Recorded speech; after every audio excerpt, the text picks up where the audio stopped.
কিতাবের মধ্যে লেখে আল্লাহর গোলাম সালমান ফার্সি চিন্তা করলো, আহারে আগুনকে যে জ্বালাই দিলে আগুন জ্বলে, এই আগুনকে যে মালিক সৃষ্টি করেছে সেই মালিকের পূজা করতে যায়। জোরগণ সুবহানাল্লাহ। তারিকা সেগুলাই কিতাবের মধ্যে লেখে এই মালিককে আমি পূজা করতে চাই, আগুনের মালিককে পূজা করতে চাই, আগুনকে পূজা করব না, কিন্তু আমার বাবা তো হুকুম করছে আগুনকে তোকে পূজা করতে হবে। কিতাবের মধ্যে লেখে বাবার বিশাল জমিদারি ছিল, হযরতে সালমান ফার্সি সব জমিদারি ত্যাগ করেছে। সালমান ফার্সির বাবাকে বলা হয়েছে আপনার সালমান দিনের তাবদিল করতেছে, ধর্মকে পরিবর্তন করতেছে। আমরা যে অগ্নি পূজারী, আপনার ছেলে আগুন পূজা করে না। আপনার ছেলে মনে মনে চিন্তা করছে যে আগুনকে যে মালিক তৈরি করছে আমি সালমান সেই মালিকের ইবাদত করতে চাই। জোরে কোন সুবহানাল্লাহ। কিতাবের মধ্যে লেখে বাপজানিরা আমার, হযরত সালমান ফার্সি এবার আগুন পূজা ব্যতি রেখে এবার নিজের দেশ ত্যাগ করে অন্য দেশে চলে যাওয়ার সিদ্ধান্ত নিলেন। সালমান ফার্সি, বাবা সালমান তুমি মনে হয় আগুন পূজা বাদ দিয়ে অন্য ধর্ম গ্রহণ করছো। বাবাকে বলছে না বাবা, অন্য ধর্ম গ্রহণ করো নাই, কিন্তু লোকেরা আমাকে বলা বলে করছে তুমি নাকি ধর্ম পরিবর্তন করবা। আমার অর্ডার, আমার হুকুম হলো যদি তুমি আমার বাড়িতে থাকতে চাও তাহলে তোমাকে আগুন পূজা করতে হবে। সালমান ফার্সি বলতেছে বাবা আমি আগুন পূজা করতে পারবো না, যে আগুনের কোনো নিজস্ব ক্ষমতা নাই, যে আগুনকে জ্বালাই দিলে জ্বলে আবার নিভাই দিলে নিবে, এই আগুনের তো নিজস্ব কোনো ক্ষমতা নাই। আল্লাহর পয়গম্বরের সাহাবী হবেন হযরতে সালমান ফার্সি বাবাকে বলতেছে, বাবা বলতেছে সালমান আগুন পূজা যদি না করো তাহলে তুমি আমার থেকে তেজ্যপুত্র হয়ে যাবা। সালমান ফার্সি ডেকে ডেকে বলে বাবা তেজ্যপুত্র করতে পারো, কিন্তু আমি যে ইসলামের ঘ্রাণ পেয়েছি, ইসলামের যে স্বাদ পেয়েছি, আমার পয়গম্বর মদিনায় থেকে আমাকে ডাকছে। জোরে কোন সুবহানাল্লাহ। বাবাকে আবার বলতেছে বাবা আমি তোমার সম্পদ চাই না, টাকা পয়সা চাই না। বাবা বলতেছে যে সম্পদ না নাও, টাকা পয়সা না নাও, এমনিতে তোমাকে তো ছাড়া যাবে না। ধর্ম যেহেতু ত্যাগ করবা, আমার যে কারাগার, ধর্ম যদি ত্যাগ করো তোমাকে আমি কারাবন্দি করব। সালমান ফার্সি বাবা এবার কারাবন্দি করছে। বাবারা আহারে করুণ কাহিনী। সালমান ফার্সি এবার পারস্য থেকে আল্লাহর পয়গম্বরের কাছে কেমনে পৌঁছলেন দেখেন। সালমান ফার্সি বাবা এবার সালমানকে কারাবন্দি করছে। দিনরাত 24 ঘন্টা অন্তর অন্তর একবার সালমান ফার্সিকে খাবার দেয়। সালমান ফার্সি চোখের পানি ছেড়ে দিয়ে কান্দে। সালমান ফার্সি বলে রব্বুল আলামিন কি পরীক্ষায় ফেলাই দিল আল্লাহ, আমি তো তোমার পূজা করতে চাই, আমি আগুনের পূজা করতে চাই না। আমি সালমান ফার্সি আমার বাবার কারাগারে আমি বন্দী হয়ে গেছি। ও আল্লাহ তুমি যদি আমাকে হেফাজত না করো, আমাকে যদি তুমি মাফ না করার ক্ষমা না করো, আমি সালমান ফার্সি তোমার জাহান্নামে চলবো। ও মাওলায়ে কারীম তুমি আমাকে আমার এই বাবার কারাগার থেকে তুমি আমাকে মুক্তি করে দাও। এমন ওয়াদা দিলাম আখিরি জামানার পয়গম্বর জনাবে মুহাম্মদুর রাসূলুল্লাহ সাল্লাল্লাহু আলাইহি ওয়াসাল্লামের সঙ্গে একটু সাক্ষাৎ নিতে যাই। জোরে কোন সুবহানাল্লাহ। সালমান ফার্সি এবার চোখের পানি ছেড়ে দিয়ে কান্দে, তাহাজ্জুদের নামাজ পড়ে পড়ে কান্দে। বাপ জানেন আমার রাতের অন্ধকারে তাহাজ্জুদের নামাজ, তখনকার সময় নামাজ ছিল না, তবু গভীর রাত্রিতে অনেক ইবাদত বন্দেগী আছে। তাহাজ্জুদের নামাজ বলা হয় বাবারা আমার, তাহাজ্জুদের নামাজ সালমান ফার্সি পড়ে আর সালমান ফার্সি কান্দে। ও মাওলায়ে কারীম আমার বাবার কারাগার থেকে তুমি আমাকে রক্ষা করো, বাবার কারাগারে আমি থাকতে চাই না। আল্লাহ রাব্বুল আলামিন সালমান ফার্সির এই কাকুতি মিনতি কবুল করলেন। সালমান ফার্সি এবার বাবার কারাগার থেকে মুক্তি হয়ে গেলেন। সালমান ফার্সি বাবার কারাগার থেকে মুক্তি হওয়ার পর কোথায় যাইবে? একটি জঙ্গলের ভিতরে গেছে। ওই জঙ্গল থেকে ইনজিল শরীফের আওয়াজ আসে। জোরে কোন সুবহানাল্লাহ। সালমান ফার্সি দেখলো পৃথিবী জুড়ে এত সব অন্ধকার, আমি তো বিপদে আছি। আমার বাবা ধাওয়া করছে অনেক সৈন্য নিয়ে আমার বাবা আমাকে খোঁজাখুঁজি করার জন্য বেরিয়ে পড়ছে। ওই জঙ্গল থেকে কেন জানে একটা ইঞ্জিল শরীফের আওয়াজ আসে, মনে হয় আমি পয়গম্বরের ঘ্রাণ পাইছি। হযরত সালমান ফারসি এবার ওই ইঞ্জিল পড়নিওয়ালা ব্যক্তির কাছে যায় জঙ্গলের ভিতরে, সালাম জানাই, মুরব্বী আমি তো একটা বিপদে পড়ে গেছি। মুরব্বী ডেকে ডেকে বলে, বাবা তুমি কি বিপদে পড়ছো? সালমান ফারসি মুরব্বীর কাছে ডেকে ডেকে বলে, মুরব্বী আমার বাবা একজন ধনী ব্যক্তি, আমার বাবার কারাগারে আমি কারাবন্দী ছিলাম। মুরব্বী ডেকে ডেকে বলে, বাবা রে ছোট্ট ছেলে কেমন তুমি কারাবন্দী হলা? তাও তো তোমার বাবার কারাগারে। কেমনে তুমি কারাবন্দী হলা? তাও তো তোমার বাবার কারাগারে। বাবারা স্নেহ আদর যত্ন দিয়ে ছেলেদেরকে মানুষ করে, আর তোমাকে নাকি এত ছোট্ট ছেলে, তোমাকে তোমার বাবার কারাগারে কারাবন্দী হয়ে আছো, ঘটনা কি?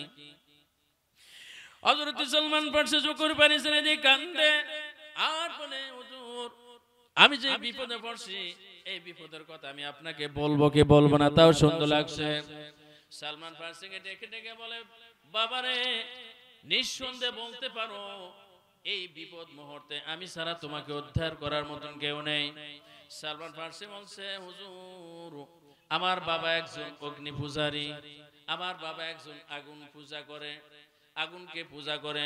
আমি সালমান বললাম, বাবা এই আগুনকে পূজা করা যাবে না, যে আগুনের কোনো নিজস্ব শক্তি নেই, আগুনকে জ্বালাই দিলে তবেই জ্বলে, আগুনকে নিভাই দিলে তবেই নিবে। আমি এই আগুনের পূজা করতে চাই না, আমি পূজা করব এই আগুনকে যেই মালিক সৃষ্টি করেছেন সেই মালিকে।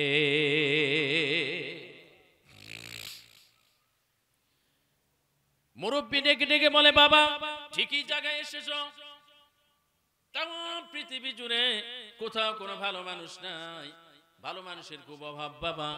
আমি যে ইনজিল শরীফ পড়ছি, আমি ইনজিল শরীফের হাফেজ বাবা, তাম পৃথিবী মিলে কোথাও ভালো মানুষ পাইবে না।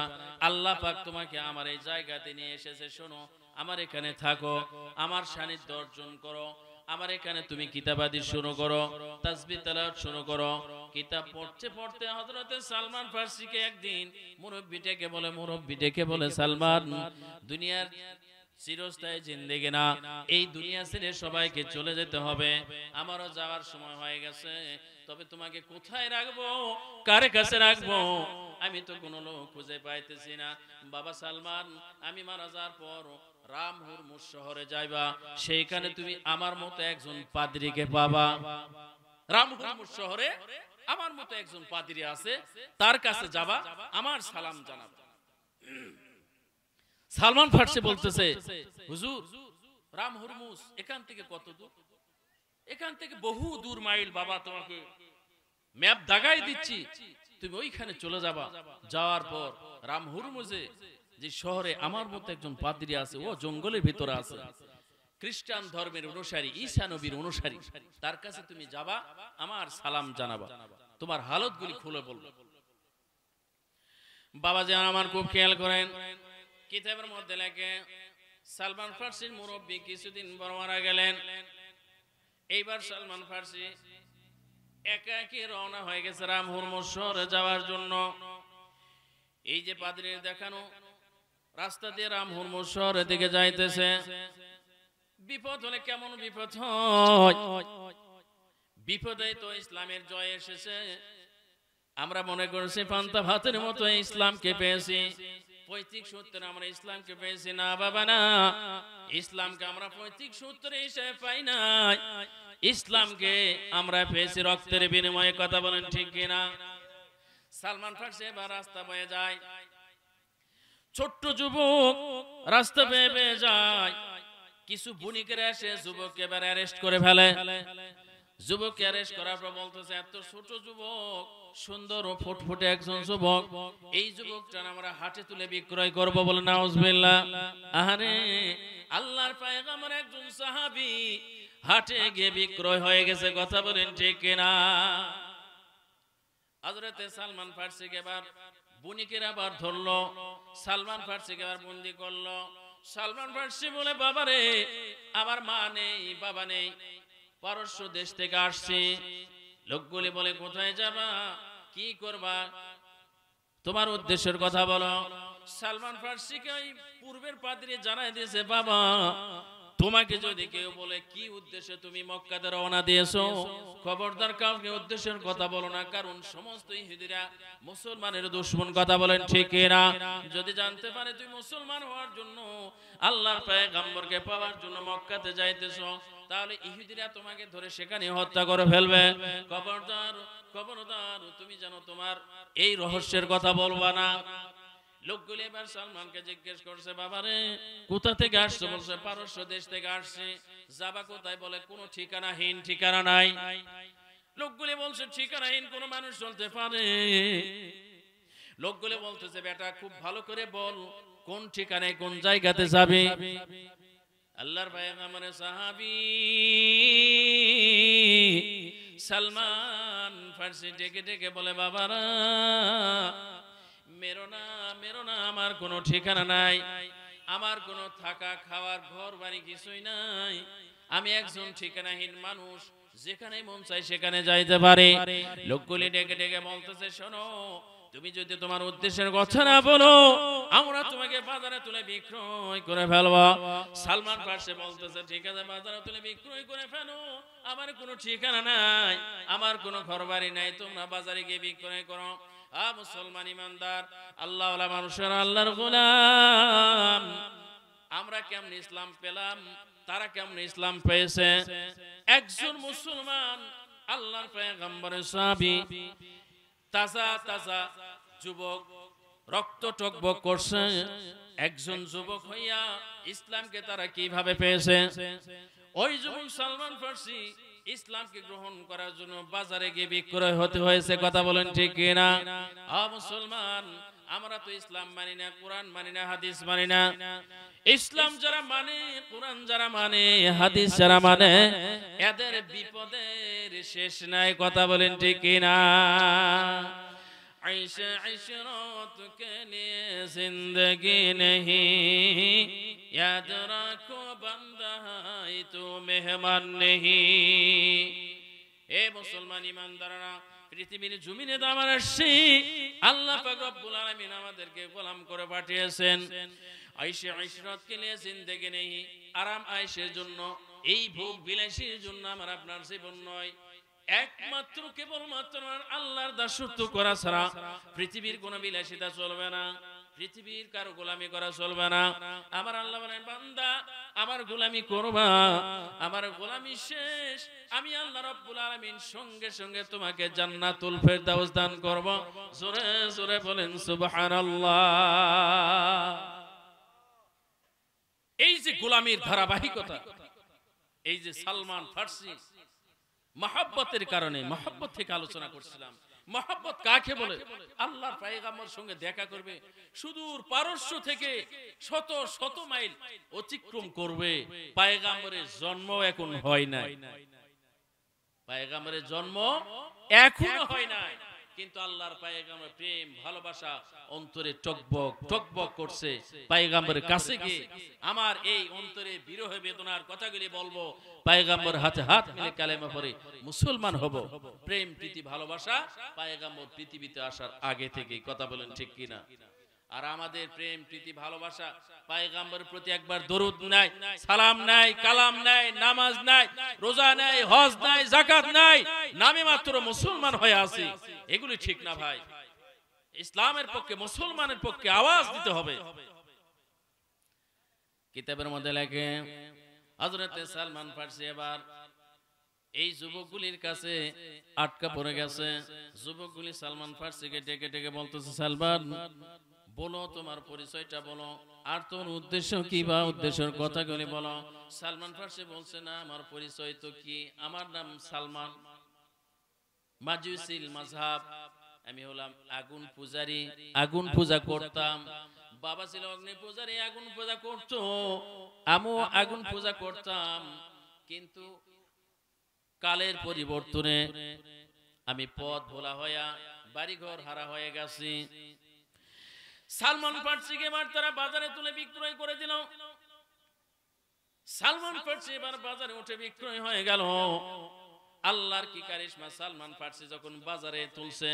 যা আলোচনা হবে কোরআন ও হাদিস থেকে আলোচনা হবে। একটু সামনে বসি সবাই, একটু সালাম দেব, দয়া করে জবাব দেবেন। আসসালামু আলাইকুম ওয়া রাহমাতুল্লাহি ওয়া বারাকাতুহু।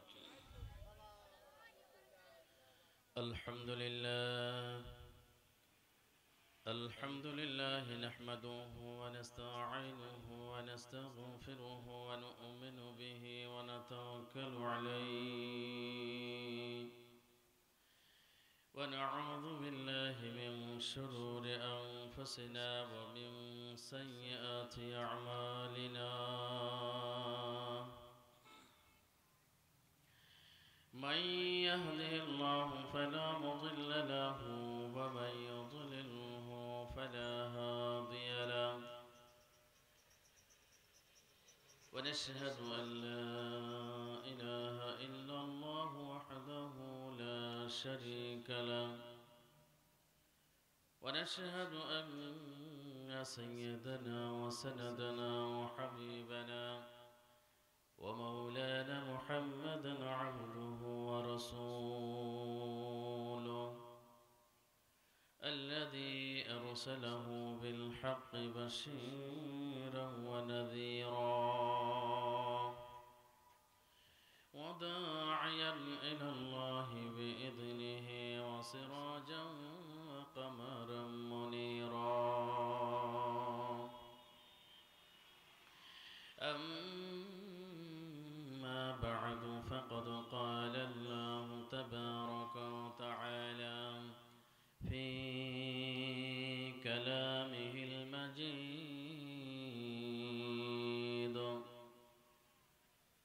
أعوذ بالله من الشيطان الرجيم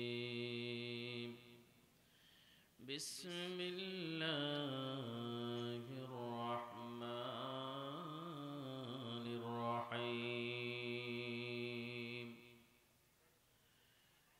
ويوم يعض الظالم على يديه يقول يا ليتني اتخذت مع الرسول سبيلا يا ويلتى ليتني لم أتخذ فلانا خليلا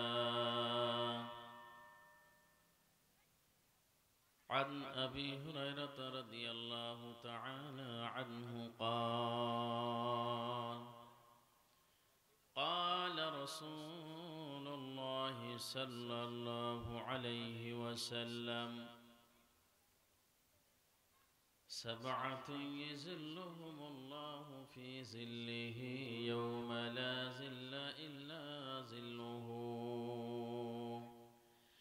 إمام عادل وشاب نشأ في عبادة الله ورجل قلبه معلق بالمسجد إذا خرج منه حتى يعود إليه أو كما قال النبي عليه الصلاة والسلام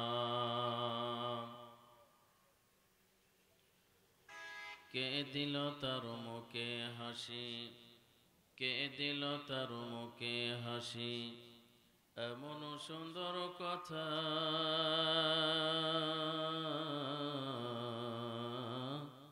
কেমন করে বুঝিতে পারি, আপন জনের ব্যথা। কে দিল তার মুখে হাসি, কে দিল তার মুখে হাসি, এমন সুন্দর কথা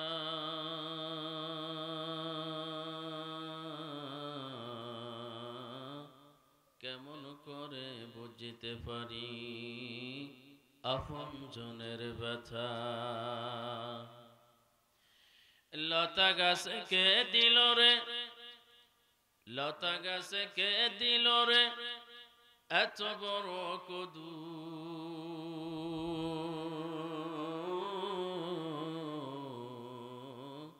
কারা দেশে মৌমাছিরা মৌচাকে দেয় মধু,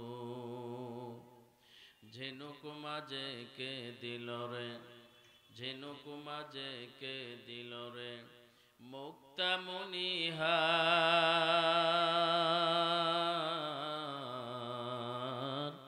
আখের মাঝে মিষ্টি মধু লাগছে চমৎকার। পাখির কণ্ঠে কে দিল রে, পাখির কণ্ঠে কে দিল রে, মিষ্টি মধুর গান,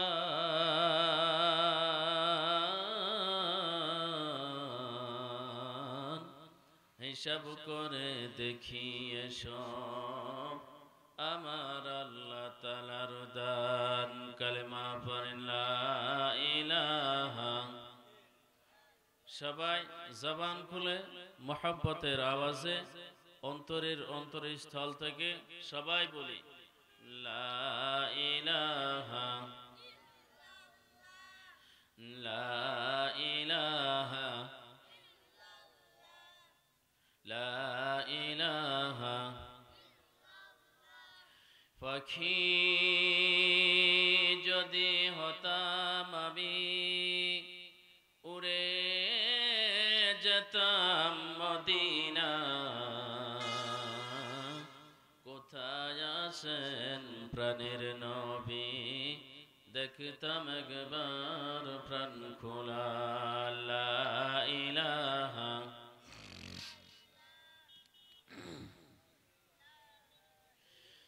লা ইলাহা ইল্লাল্লাহু মুহাম্মাদুর রাসূলুল্লাহ সাল্লাল্লাহু আলাইহি ওয়াসাল্লাম। 13 মাইল দারুল উলুম কওমি মাদ্রাসার উদ্যোগে আজকের বার্ষিক ওয়াজ মাহফিলের সম্মানিত সভাপতি, উপস্থিত আছেন প্রধান মেহমান সহ অনেক উলামায়ে হযরত, এবং আমার সামনে উপস্থিত আছেন দিনদার মুত্তাকি আল্লাহওয়ালা ভাইরা, এবং আরো উপস্থিত আছেন পর্দার অন্তরালের সম্মানিত মা ও বোনেরা। সম্মানিত উপস্থিতি, আসুন আমরা যেই মজলিসে বসছি, যেই পরিবেশে আমরা বসছি, এই পরিবেশটা আসমান এবং জমিনের, আসমানের নিচে জমিনের উপরে এইরকম দামি জায়গা কোথাও আমরা পাবো না। কথা বলেন ঠিক কিনা? এমন দামি জায়গাতে আমরা বসছি আল্লাহর তৌফিকে। এই জন্য আমরা খুশি না বেজার? খুশি না? কার ভাগ্যে এরকম জোটে? অত্যন্ত দামি মজলিস। এই দামি মজলিসে কোরআন ও হাদিসের আলোচনা হবে, শুনবো, জানবো এবং তদনুযায়ী আমল করে এই জিন্দেগি খতম করে আমাদের জন্য চিরস্থায়ী জিন্দেগি আছে, সেটি হচ্ছে জান্নাতুল ফেরদাউস। সেই জান্নাতুল ফেরদাউসের মালিক হওয়ার জন্য, অংশীদার হওয়ার জন্য আল্লাহ পাক রব্বুল আলামিন আমাদেরকে দুনিয়ায় প্রেরণ করেছে, যাতে করে আমরা আল্লাহ রব্বুল আলামিনের ইবাদতের মধ্য দিয়ে এই ছোট্ট জীবনটিকে আমরা অতিবাহিত করতে পারি। কথা বলেন ঠিক কিনা? যার কারণে আল্লাহ রব্বুল আলামিন এই মুষ্টিময় কয়েকজন মানুষকে আল্লাহ পছন্দ করেছেন, বিদায় আমরা বসতে পেরেছি। এই জন্য অন্তরের স্থল থেকে আল্লাহ রব্বুল আলামিনের আলিশান দরবারে আমরা সকলেই কৃতজ্ঞতা প্রকাশ করব, শুকরিয়া আদায় করব যে রব্বুল ইজ্জাত আমাকে আপনাকে বসার সুযোগ করে দিয়েছেন। এই জন্য সবাই বলি আলহামদুলিল্লাহ। আর শুকরিয়া সে মালিকের যে রব্বুল ইজ্জাত আমাকে আপনাকে এই মুহূর্তে অসুস্থ বানায় হাসপাতালে বেডে রাখা পারতো কি পারতো না? সেই হাসপাতাল বেডে না রেখে আল্লাহ এবং আল্লাহ রাসূলের মজলিসে বসার তৌফিক দান করেছেন। এই জন্য আল্লাহ পাকের আলিশান দরবারে আরেকবার সকলেই কৃতজ্ঞতা প্রকাশ করি, শুকরিয়া আদায় করি, সবাই বলি আলহামদুলিল্লাহ। অতঃপর দরুদ ও সালাম বর্ষিত হোক মানবতার মুক্তির দূত আশরাফুল আম্বিয়া সাইয়্যিদুল মুরসালিন জনাবে মুহাম্মদুর রাসূলুল্লাহ সাল্লাল্লাহু আলাইহি ওয়াসাল্লাম, যেই পয়গম্বরের প্রতি আমার আল্লাহ রাব্বুল আলামিনের পক্ষ থেকে 30 পারা কোরআন নাযিল হয়েছে। এই 30 পারা কোরআন দীর্ঘ 23 বছরে পয়গম্বর উপর নাযিল হয়েছে। আল্লাহ পাক রব্বুল আলামিন ইচ্ছে করলে মুহূর্তের ভিতরে, এক মুহূর্তে, এক ঘন্টায়, এক সেকেন্ডে পয়গম্বর উপর নাযিল করা পারতো কি পারতো না ভাই?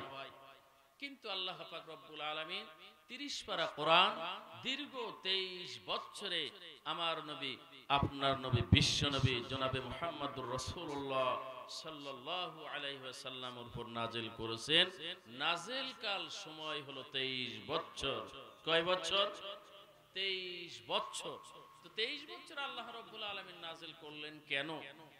আল্লাহ পাক ইচ্ছে করলে তো এক যুগে, এক মুহূর্তে, এক সেকেন্ডে পয়গম্বর উপর নাযিল করা পারত। তখনকার তদানীন্তন কালের সংস্কৃতি ছিল,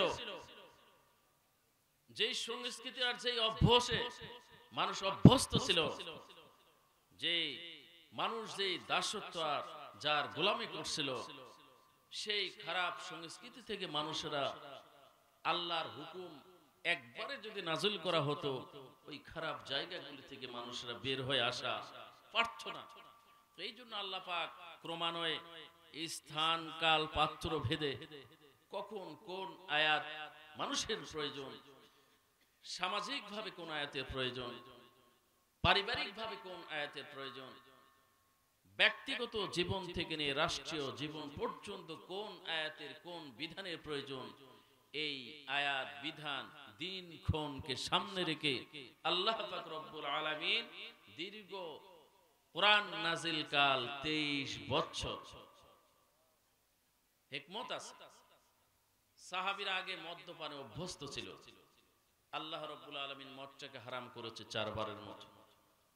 আল্লাহ পাক ইচ্ছে করলে প্রথমবারে মদকে যদি হালাল হারাম ঘোষণা করত, একটা সাহাবী মনে হয় মানা পারত না, এরকম আল্লাহ পাকের চাহত। তো এই জন্য এই মদকে 4 বারের মতো আল্লাহ পাক রব্বুল আলামিন হারাম ঘোষণা করেছে। মদের ধারে কাছে যেও না, মদ খারাপ জিনিস। এরকম ভাবে আল্লাহ রাব্বুল আলামিন উম্মত মুহাম্মাদীদেরকে বুঝাইছেন, আল্লাহর বান্দাদেরকে বুঝাইছেন। বুঝাইতে গিয়ে স্থান কাল ভেদে দীর্ঘ 23 বছরে 30 পারা কোরআন নাযিল করেছেন। জোরে কোন আল্লাহুম্মা আমিন। এই কোরআন এমনিতে আসে নাই। কি ভাই, এমনিতে আসছে? কত সাহাবী, কত আউলিয়ায়ে কেরাম, হাজারো বুজুর্গানে দিন, যারা এই দিনের খুঁটিতে, এই দিনের গাছের শিকড়ে যারা রক্ত দিয়েছে, রক্তের বিনিময়ে, শাহাদাতের বিনিময়ে তবেই কোরআনের স্বাধীনতা, তবেই ইসলামের স্বাধীনতা, তবেই মক্কাতে কোরআনের পতাকা উজ্জয়ন করা সম্ভব। জোরে কোন আল্লাহুম্মা আমিন। হযরতে আমির হামজা রাদিয়াল্লাহু তাআলা আনহুর মতো টকবগে তাজা যুবক, যার রক্ত দিয়ে কোরআনের শাসন কায়েম হয়েছে। জোরে কোন আল্লাহুম্মা আমিন। এমনিতে আসে। এই জন্য আজও আমরা যে কোরআন পেয়েছি, আমরা মনে করছি কোরআনটা পৈতৃক সূত্রে আমাদের কাছে এসেছে। না, এই কোরআনকে পৃথিবীর জমিনে প্রতিষ্ঠিত করতে গিয়ে হাজারো মানুষ রক্ত দিয়েছে। কথা বলেন ঠিক কিনা? হাজারো মানুষের রক্তের বিনিময়ে তবেই ইসলাম আমার কাছে পৌঁছেছে। এমনিতে ইসলাম আমার কাছে পৌঁছে নাই। কথা বলেন ঠিক কিনা? আজকে ইসলামকে যারা নস্যাৎ করার চেষ্টা করে, ইসলামকে যারা ধ্বংস করার চেষ্টা করে, আজকে আমাদের বাংলাদেশে ষড়যন্ত্র হচ্ছে।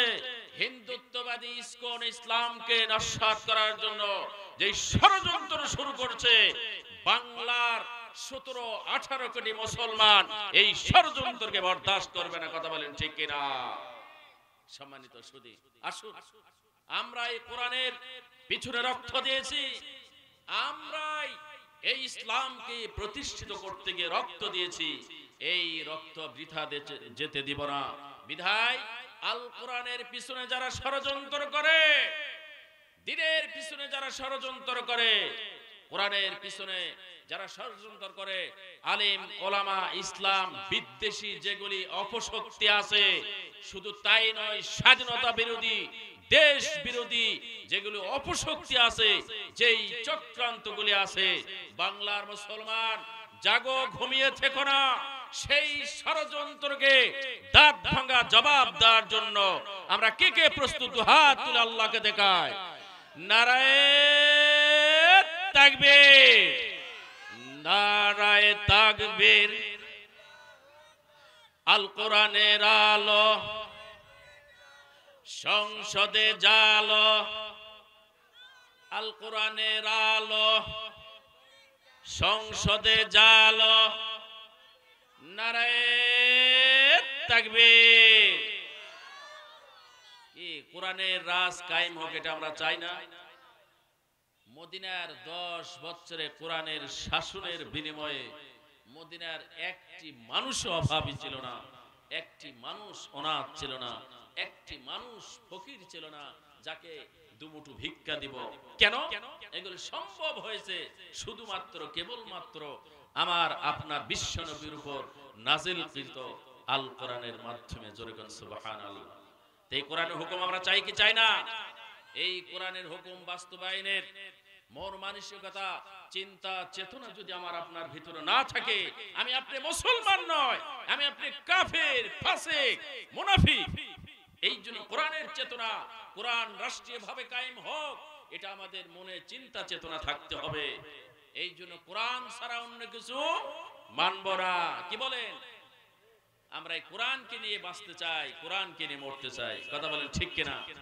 এমন হাজারো মানুষ যারা নিজের সংসার ত্যাগ করে কোরআনকে প্রতিষ্ঠিত করেছে, সংসার ত্যাগ করে পয়গম্বরের কাছে ছুটে গিয়েছে, এমন হাজার মানুষের ইতিহাস আল্লাহ রাব্বুল আলামিন কোরআন ও হাদিসের মধ্যে তুলে ধরেছে। কথা বলেন ঠিক কিনা? এই জন্য আসুন সম্মানিত ভাইরা, আমরা সেই কোরআনটা এমনিতে পাই না, আমরা শুধু এই কোরআনকে তেলাওয়াত করার জন্য আল্লাহ নাজিল করে নাই। সূরা ফাতিহা আমরা পড়ি প্রত্যেক দিন, প্রতি ওয়াক্ত, নফল সুন্নত যা নামাজ আছে সব নামাজে সূরা ফাতিহা পড়ি কি পড়ি না? কি পড়ি? বিসমিল্লাহির রহমানির রহিম, আলহামদুলিল্লাহি রাব্বিল আলামিন, আর রহমানির রহিম। আমরা অর্থ জানি না, অনেকেই জানি, অনেকেই জানি না। আলহামদুলিল্লাহি রাব্বিল আলামিন, সমস্ত প্রশংসা আল্লাহ। কেমন আল্লাহ? যিনি তামাম পৃথিবীর প্রতিপালক। নামাজে দাঁড়িয়ে আল্লাহর প্রশংসা করছে, আবার বলতেছি মাঝখানে ইয়াকা না'বুদু, হে আল্লাহ তোমার ইবাদত করি, করি কি করি না? আল্লাহর কাছে স্বীকারোক্তি দেই কি দেই না? ইয়াকা না'বুদু ওয়া ইয়াকা নাস্তাঈন, আল্লাহ তোমার ইবাদত বন্দি করি, তোমার কাছ থেকে সাহায্য প্রার্থনা করি। আমরা নামাজের ভিতরে বলি কি বলি না? আল্লাহ রাব্বুল আলামিন তোমার কাছ থেকে আমরা সাহায্য প্রার্থনা করি, আবার তোমার কাছ থেকে আমরা সকল বিপদ আপদের জন্য তোমার কাছ থেকে সাহায্য প্রার্থনা করি, তোমার কাছ থেকে সাহায্য প্রার্থনা করি, তোমার এই ইবাদত বন্দেগী করি। সূরা ফাতিহা পড়তে আমরা বলি কি বলি না? অনেকে আছেন অর্থ আমরা জানি না, কিন্তু আমরা নামাজের ভিতরে দাঁড়িয়ে আমরা সকল মানুষগুলি বলি আল্লাহ তোমার ওই ইবাদত বন্দি করি, তোমার ওই গোলামি করি, তোমার ইবাদতের বাইরে অন্য কারো ইবাদত করি না, তোমার গোলামির বাইরে অন্য কারো গোলামি করি না। কিন্তু মুসলমান বাবাজিরা, আমরা যখন আমি আওয়ামী লীগের দরবারে যাই, যখন আমি বিএনপির দরবারে যাই, সকল ক্ষমতার মালিক জনগণ আমরা কথা বলি কি বলি না? এই কথা বলে, কথা বলি কি বলি না? আওয়ামী লীগ যারা করেন তারা বলেন সকল ক্ষমতার মালিক শেখ হাসিনা, এই কথা বলেন ঠিক কিনা? বিএনপি যারা করি তারা বলে সকল ক্ষমতার মালিক খালেদা জিয়া। এই ভাই কথা বলেন, বলি কি বলি না? আর এদিকে সূরা ফাতিহা পড়তেছি, আল্লাহ তোমারকে ইবাদত বন্দি করি, তোমার কাছ থেকে সাহায্য প্রার্থনা করি। কিন্তু যখন কোন জনসমাবেশে যাই, জনসমাবেশে যাওয়ার পর বলি সকল ক্ষমতার মালিক কে? আল্লাহ না জনগণ? সকল ক্ষমতার মালিক জনগণ। কোন জনসমাবেশে গেলে আমরা আল্লাহকে ভুলে গিয়ে রাসূলকে ভুলে গিয়ে বলি সকল ক্ষমতার মালিক হলো জনগণ। বলি কি বলি না? এই ভাই কথা বলেন, বলি কি বলি না? মরতে তো হবেই। এই জন্য ইসলামের পক্ষে, মুসলমানের পক্ষে, কমাস কম কোরআনের পক্ষে দুফোঁটা রক্ত দিয়ে গেলে আল্লাহ রাব্বুল আলামিন এই রক্তের বিনিময়ে আমাদেরকে জান্নাতুল ফেরদাউস নসিব করবেন। জোরে কোন আল্লাহুম্মা আমিন। এই জান্নাতুল ফেরদাউস চাই কি যায় না? দেখেন কোরআনের পক্ষে যারা এসেছে তারা জান্নাতুল ফেরদাউস পেয়েছে, কোরআনের বিপক্ষে যারা গেছে তারা জান্নাতুল ফেরদাউসের মালিক হয় নাই, আল্লাহ তাদেরকে জাহান্নামে দিয়েছে। এমন হাজার মানুষের ঘটনা, এমন হাজার মানুষের ইতিহাস আল্লাহ রাব্বুল আলামিন কোরআনের ভিতরে, হাদিসের ভিতরে বহু ঐতিহাসিক গুণ বর্ণনা করে গেছে। আছে না নাই? আমরা তো কোরআন জানি না, হাদিস আছে না নাই? আমরা তো হাদিস জানি না। ঐতিহাসিক গুণ বহু ইতিহাস লিখেছে যারা নিজের জীবন, সংসার, বিবি, বাচ্চা, ছেলে, মেয়ে, পরিবার, পরিজন, আত্মীয় স্বজন, সমাজ, রাষ্ট্র, নিজের ব্যক্তিত্ব, পার্সোনালিটি সবকিছু ত্যাগ করেছে, ইসলামকে বিজয় এনেছে। জোরে বলেন সুবহানাল্লাহ। আসুন সম্মানিত ভাইরা, কারা ইসলামকে বিজয় এনেছে? কারা ইসলামকে বিজয় এনেছে? এমন বহু মানুষের ইতিহাস আমরা আমাদের সামনে আসছে, নিজের বাড়ি ঘর সব ত্যাগ করে চলে গেছে। হযরতে আব্দুল্লাহ আল বাজাদাইন, বাবা মারা গেছে, চাচার সংসারে লালিত পালিত হয়েছে, বড় হয়েছে, আল্লাহর পয়গম্বরের কালেমা পড়ে মুসলমান হয়েছে। চাচাকে বলছে, চাচা আমি আপনার অপেক্ষায় ছিলাম, মনে হয় আপনি মুসলমান হবেন, মুহাম্মাদের কালেমা পড়ে মুসলমান হবেন। আমি মুসলমান হয়ে গেছি। চাচা বলছে, আজ থেকে তোমাকে তেজ্যবত্তর করলাম, সকল সংসারের টাকা পয়সা, সোনা দানা যা কিছু আছে সব কিছু থেকে তোমাকে বঞ্চিত করা হলো, শুধুমাত্র কেবলমাত্র মুহাম্মাদের কালেমা পড়ার কারণে। এই জন্য ভাই হাজারো মানুষ আছে যারা ইসলামের পক্ষে। আব্দুল্লাহ আল বাজাদান বলছে, চাচা কিছুই চাই না, আমি চাই শুধু আমার আখিরি জামানার নবী মুহাম্মাদুর রাসূলুল্লাহ সাল্লাল্লাহু আলাইহি ওয়াসাল্লাম। একবার যে নবীকে দেখে 3 দিন ক্ষুধা নিবারণ করে ফেলে। একবার যে নবীর দরবারে পড়ে গেছে, খাওয়া নাই, খানা পিনা দানা আহার বিহার কিচ্ছুই নেই, পয়গম্বরের দরবারে পড়ে থেকে থেকে তারা ইসলামকে স্বীকৃতি দিয়েছে, মুসলমান হয়েছে। এমনও বহু সাহাবী আছে। হযরতে আবু হুরায়রা রাদিয়াল্লাহু তাআলা আনহু আল্লাহর পয়গম্বরের দরবারে সব সময় পড়ে থাকতেন। এই আবু হুরায়রা রাদিয়াল্লাহু তাআলা সবচাইতে বেশি হাদিস বর্ণনাতে হযরত আবু হুরায়রার হাদিস বেশি এসেছে। 5374টি হাদিস হযরত আবু হুরায়রা রাদিয়াল্লাহু তাআলা আনহু নিজে একক বর্ণনা করেছেন। জোরগণ সুবহানাল্লাহ। এগুলি সম্ভব কেন হয়েছে? পয়গম্বরের দরবারে থেকে। আমাকে পানি দিতে বলেন তো। এগুলি সম্ভব কেন হয়েছে? পয়গম্বরের দরবারে থেকে। এইজন্য আসুন, পয়গম্বরের দরবারে কারা ছিলেন? এমন মানুষের ইতিহাস একটু জিকির করি, লা ইলাহা লা ইলাহা লা ইলাহা।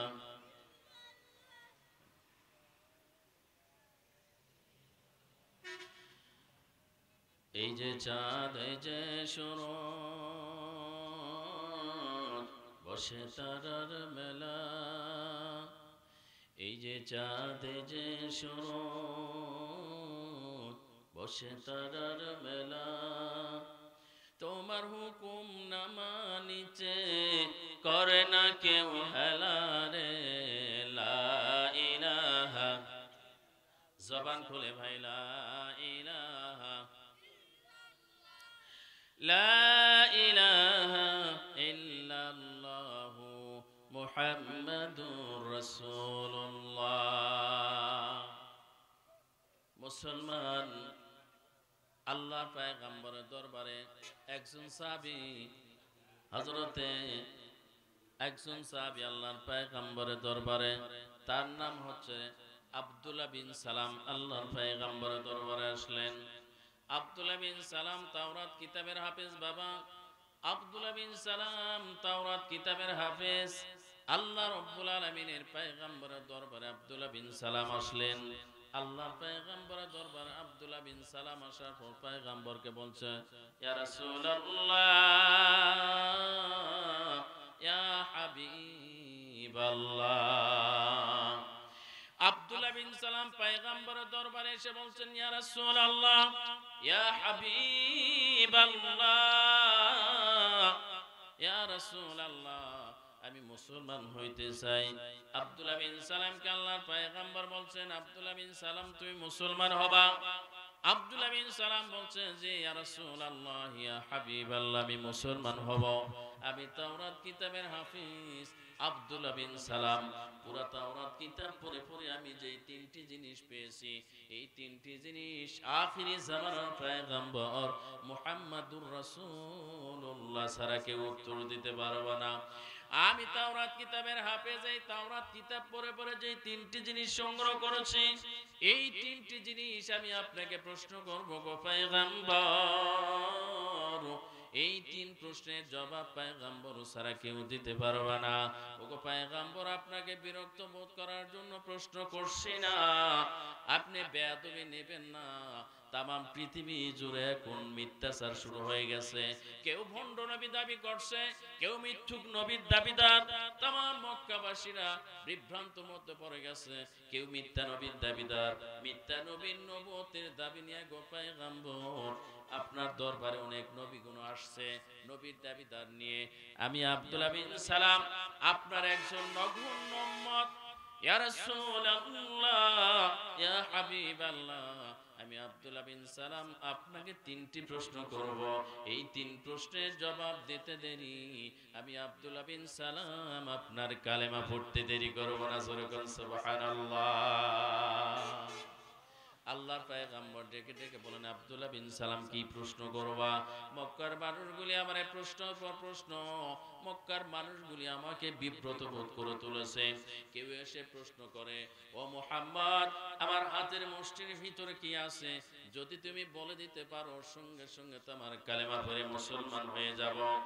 আল্লাহর পয়গম্বর কিতাবের মধ্যে লেখেন, আল্লাহর পয়গম্বর ডেকে ডেকে বলে, হে যুবক শোনো, তোমার হাতের মুষ্টির ভিতরে কি আছে?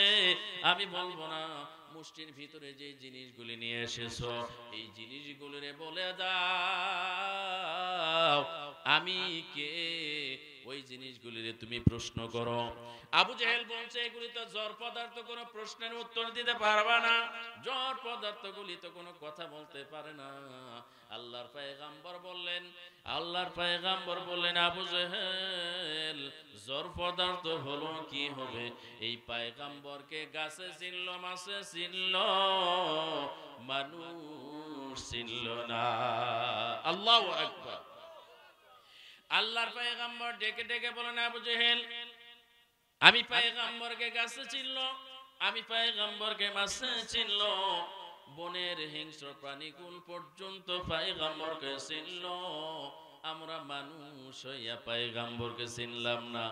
কথা বলেন ঠিক কি না? আল্লাহ বলেন, ওয়ালাকাদ যারানা লিজাহান্নাম কাসীরাম মিনাল জিন্নি ওয়াল ইনস লাহুম কুলুবুন লা ইয়াফকাহুনা বিহা ওয়া লাহুম আ'য়ুনুন লা ইউবসিরুনা বিহা ওয়া লাহুম আযানুন লা ইয়াসমাউনা বিহা উলাইকা হুমুল গাফিলুন। উলাইকা কাল আনআম বাল হুম আদাল উলাইকা হুমুল গাফিলুন। আল্লাহ রাব্বুল আলামিন বলেন, এ পৃথিবীর মানুষেরা, এ পৃথিবীর বান্দারা, এ পৃথিবীর বান্দিরা শোনো, আমি আল্লাহ রাব্বুল আলামিন বহু সংখ্যক জিন এবং মানুষদেরকে জাহান্নামে দেব।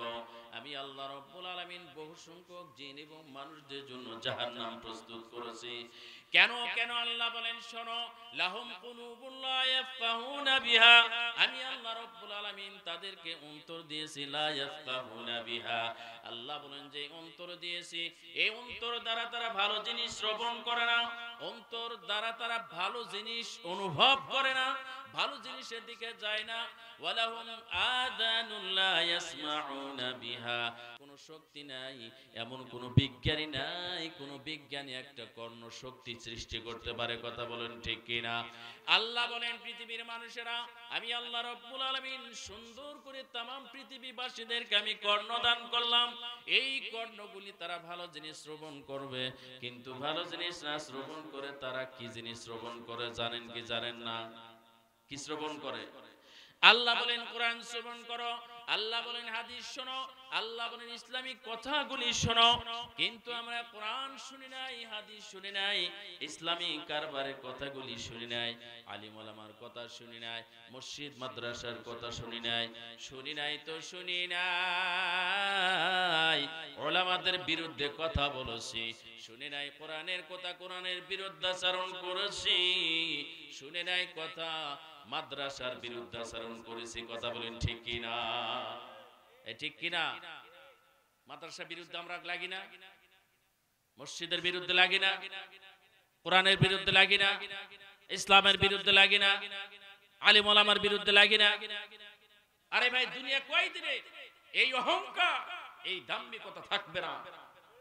3.5 মাটির নিচে যখন যাইবা তখন বুঝবা হায় আল্লাহ, ওলামায়ে কেরামের সঙ্গে যদি ভালো ব্যবহার করতাম, মসজিদ মাদ্রাসাওয়ালা মানুষের সঙ্গে যদি ভালো ব্যবহার করতাম, আজকে আমার 3.5 হাত কবরে মাটিতে আমার শাস্তি আল্লাহ দিত না। এই জন্য আসল সম্মানিত ভাইরা, মসজিদকে ভালোবাসুন, মাদ্রাসাকে ভালোবাসুন, নবীর ঘরকে মহব্বত করুন। আল্লাহ আপনার আমার জীবনের ভাগ্যকে খুলে দেবে। জোরে কোন আল্লাহুম্মা আমিন। একটু জিকির করি লা ইলাহা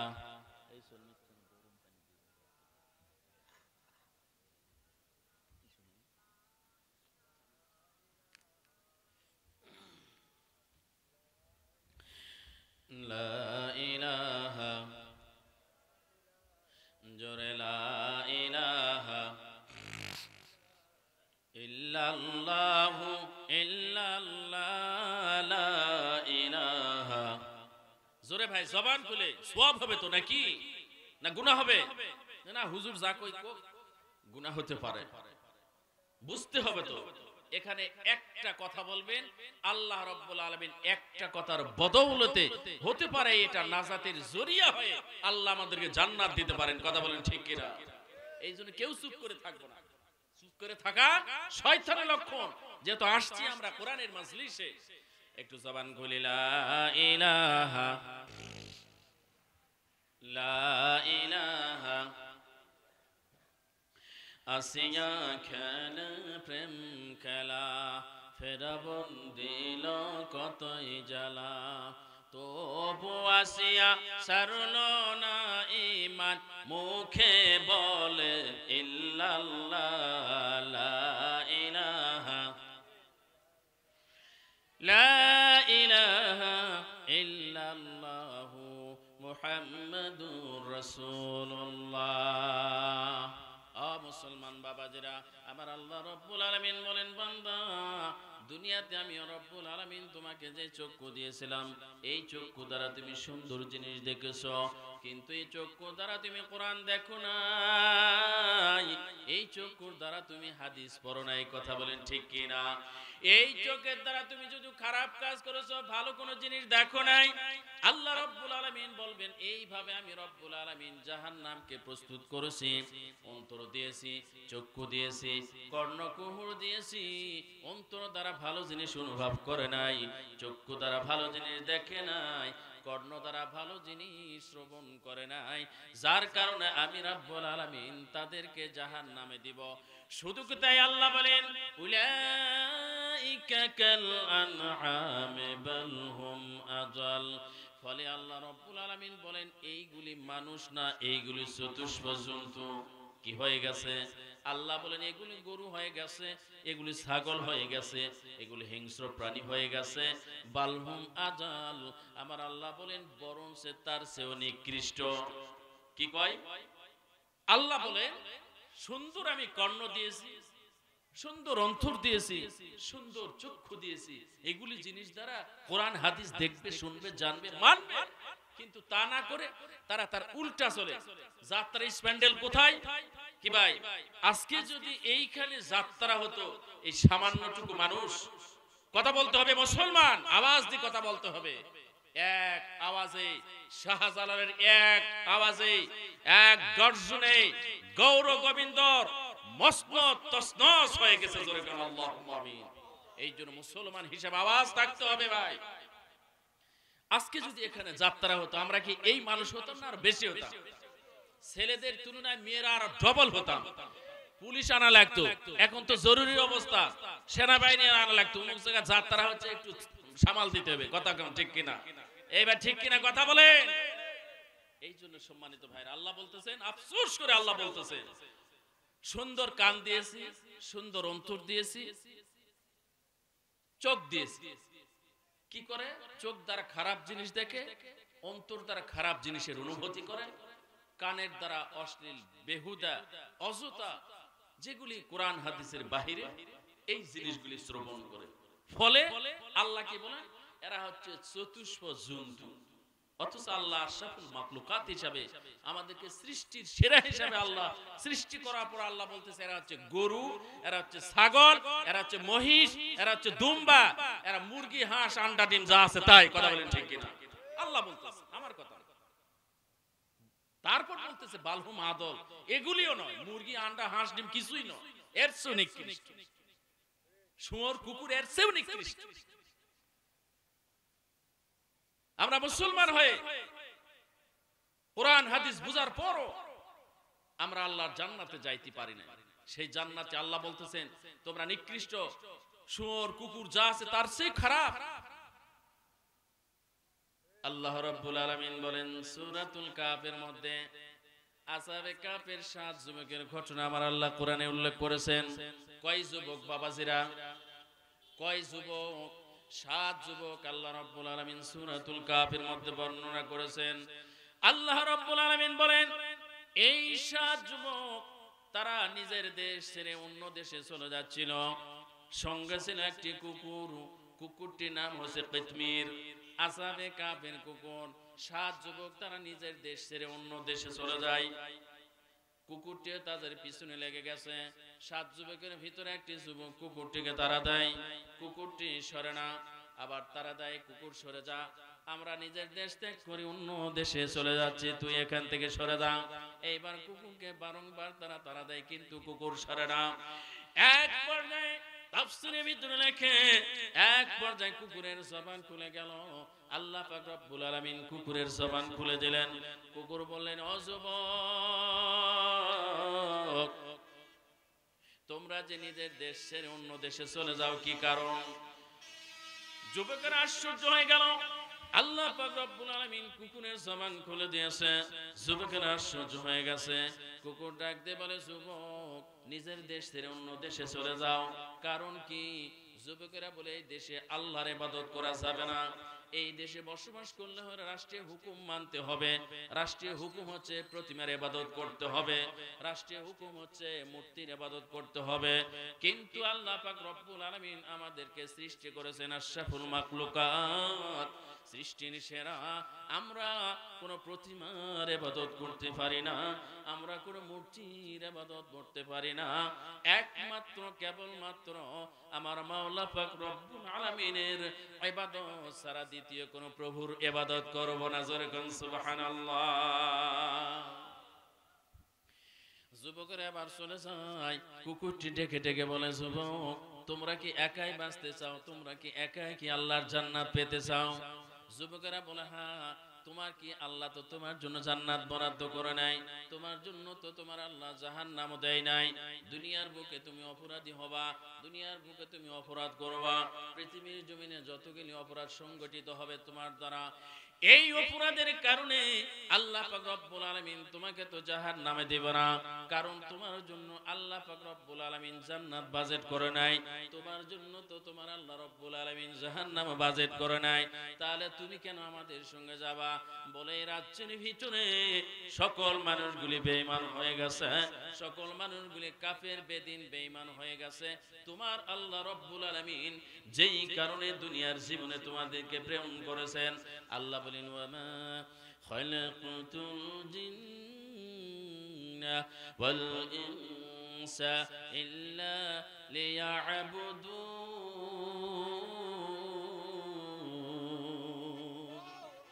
আল্লাহ রাব্বুল আলামিন বলেন আমি আল্লাহ রাব্বুল আলামিন মানুষদেরকে সৃষ্টি করে নাই, ওয়ামা খালাকাতুল জিন্না ওয়াল ইনস, আমি আল্লাহ রাব্বুল আলামিন জিন জাতিদেরকে সৃষ্টি করে নাই, মানুষ জাতিদেরকে আমি আল্লাহ সৃষ্টি করে নাই। হ্যাঁ, তবে আমি আল্লাহ রাব্বুল আলামিন জিনদেরকে সৃষ্টি করেছি, মানুষদেরকে সৃষ্টি করেছি কেবলমাত্র আমার দাসত্ব আর আমার গোলামি করার জন্য। জোরে কোন সুবহানাল্লাহ।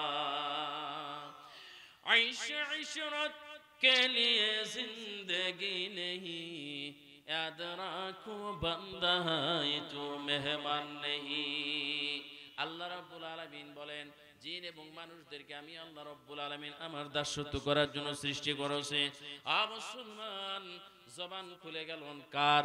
জবান খুলে গেল কুকুরের। কুকুরে এবার আসহাবে কাফের 7 যুবকদেরকে ডেকে ডেকে বলতেছে, যুবকরে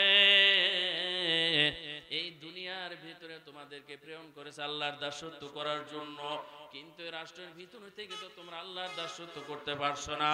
যুবকরা বলছে হ্যাঁ কুকুর, আমরা তো আল্লাহর দাসত্ব করতে পারছি না। এবার কুকুরের জবান দিয়ে আরেকটি কথা বেরে আসলো, ও যুবক, যদি তোমরা ইচ্ছে করো আমি এই নাপাক কুকুরটিকেও তোমাদের সঙ্গে নিতে পারো। জোরে কোন সুবহানাল্লাহ। মুসলমান, কুকুর আল্লাহর জান্নাতে চলে গেছে, আমরা যাইতে পারি না। এই কথা বলেন ঠিক কিনা? এই জোরে কথা বলেন ঠিক কিনা?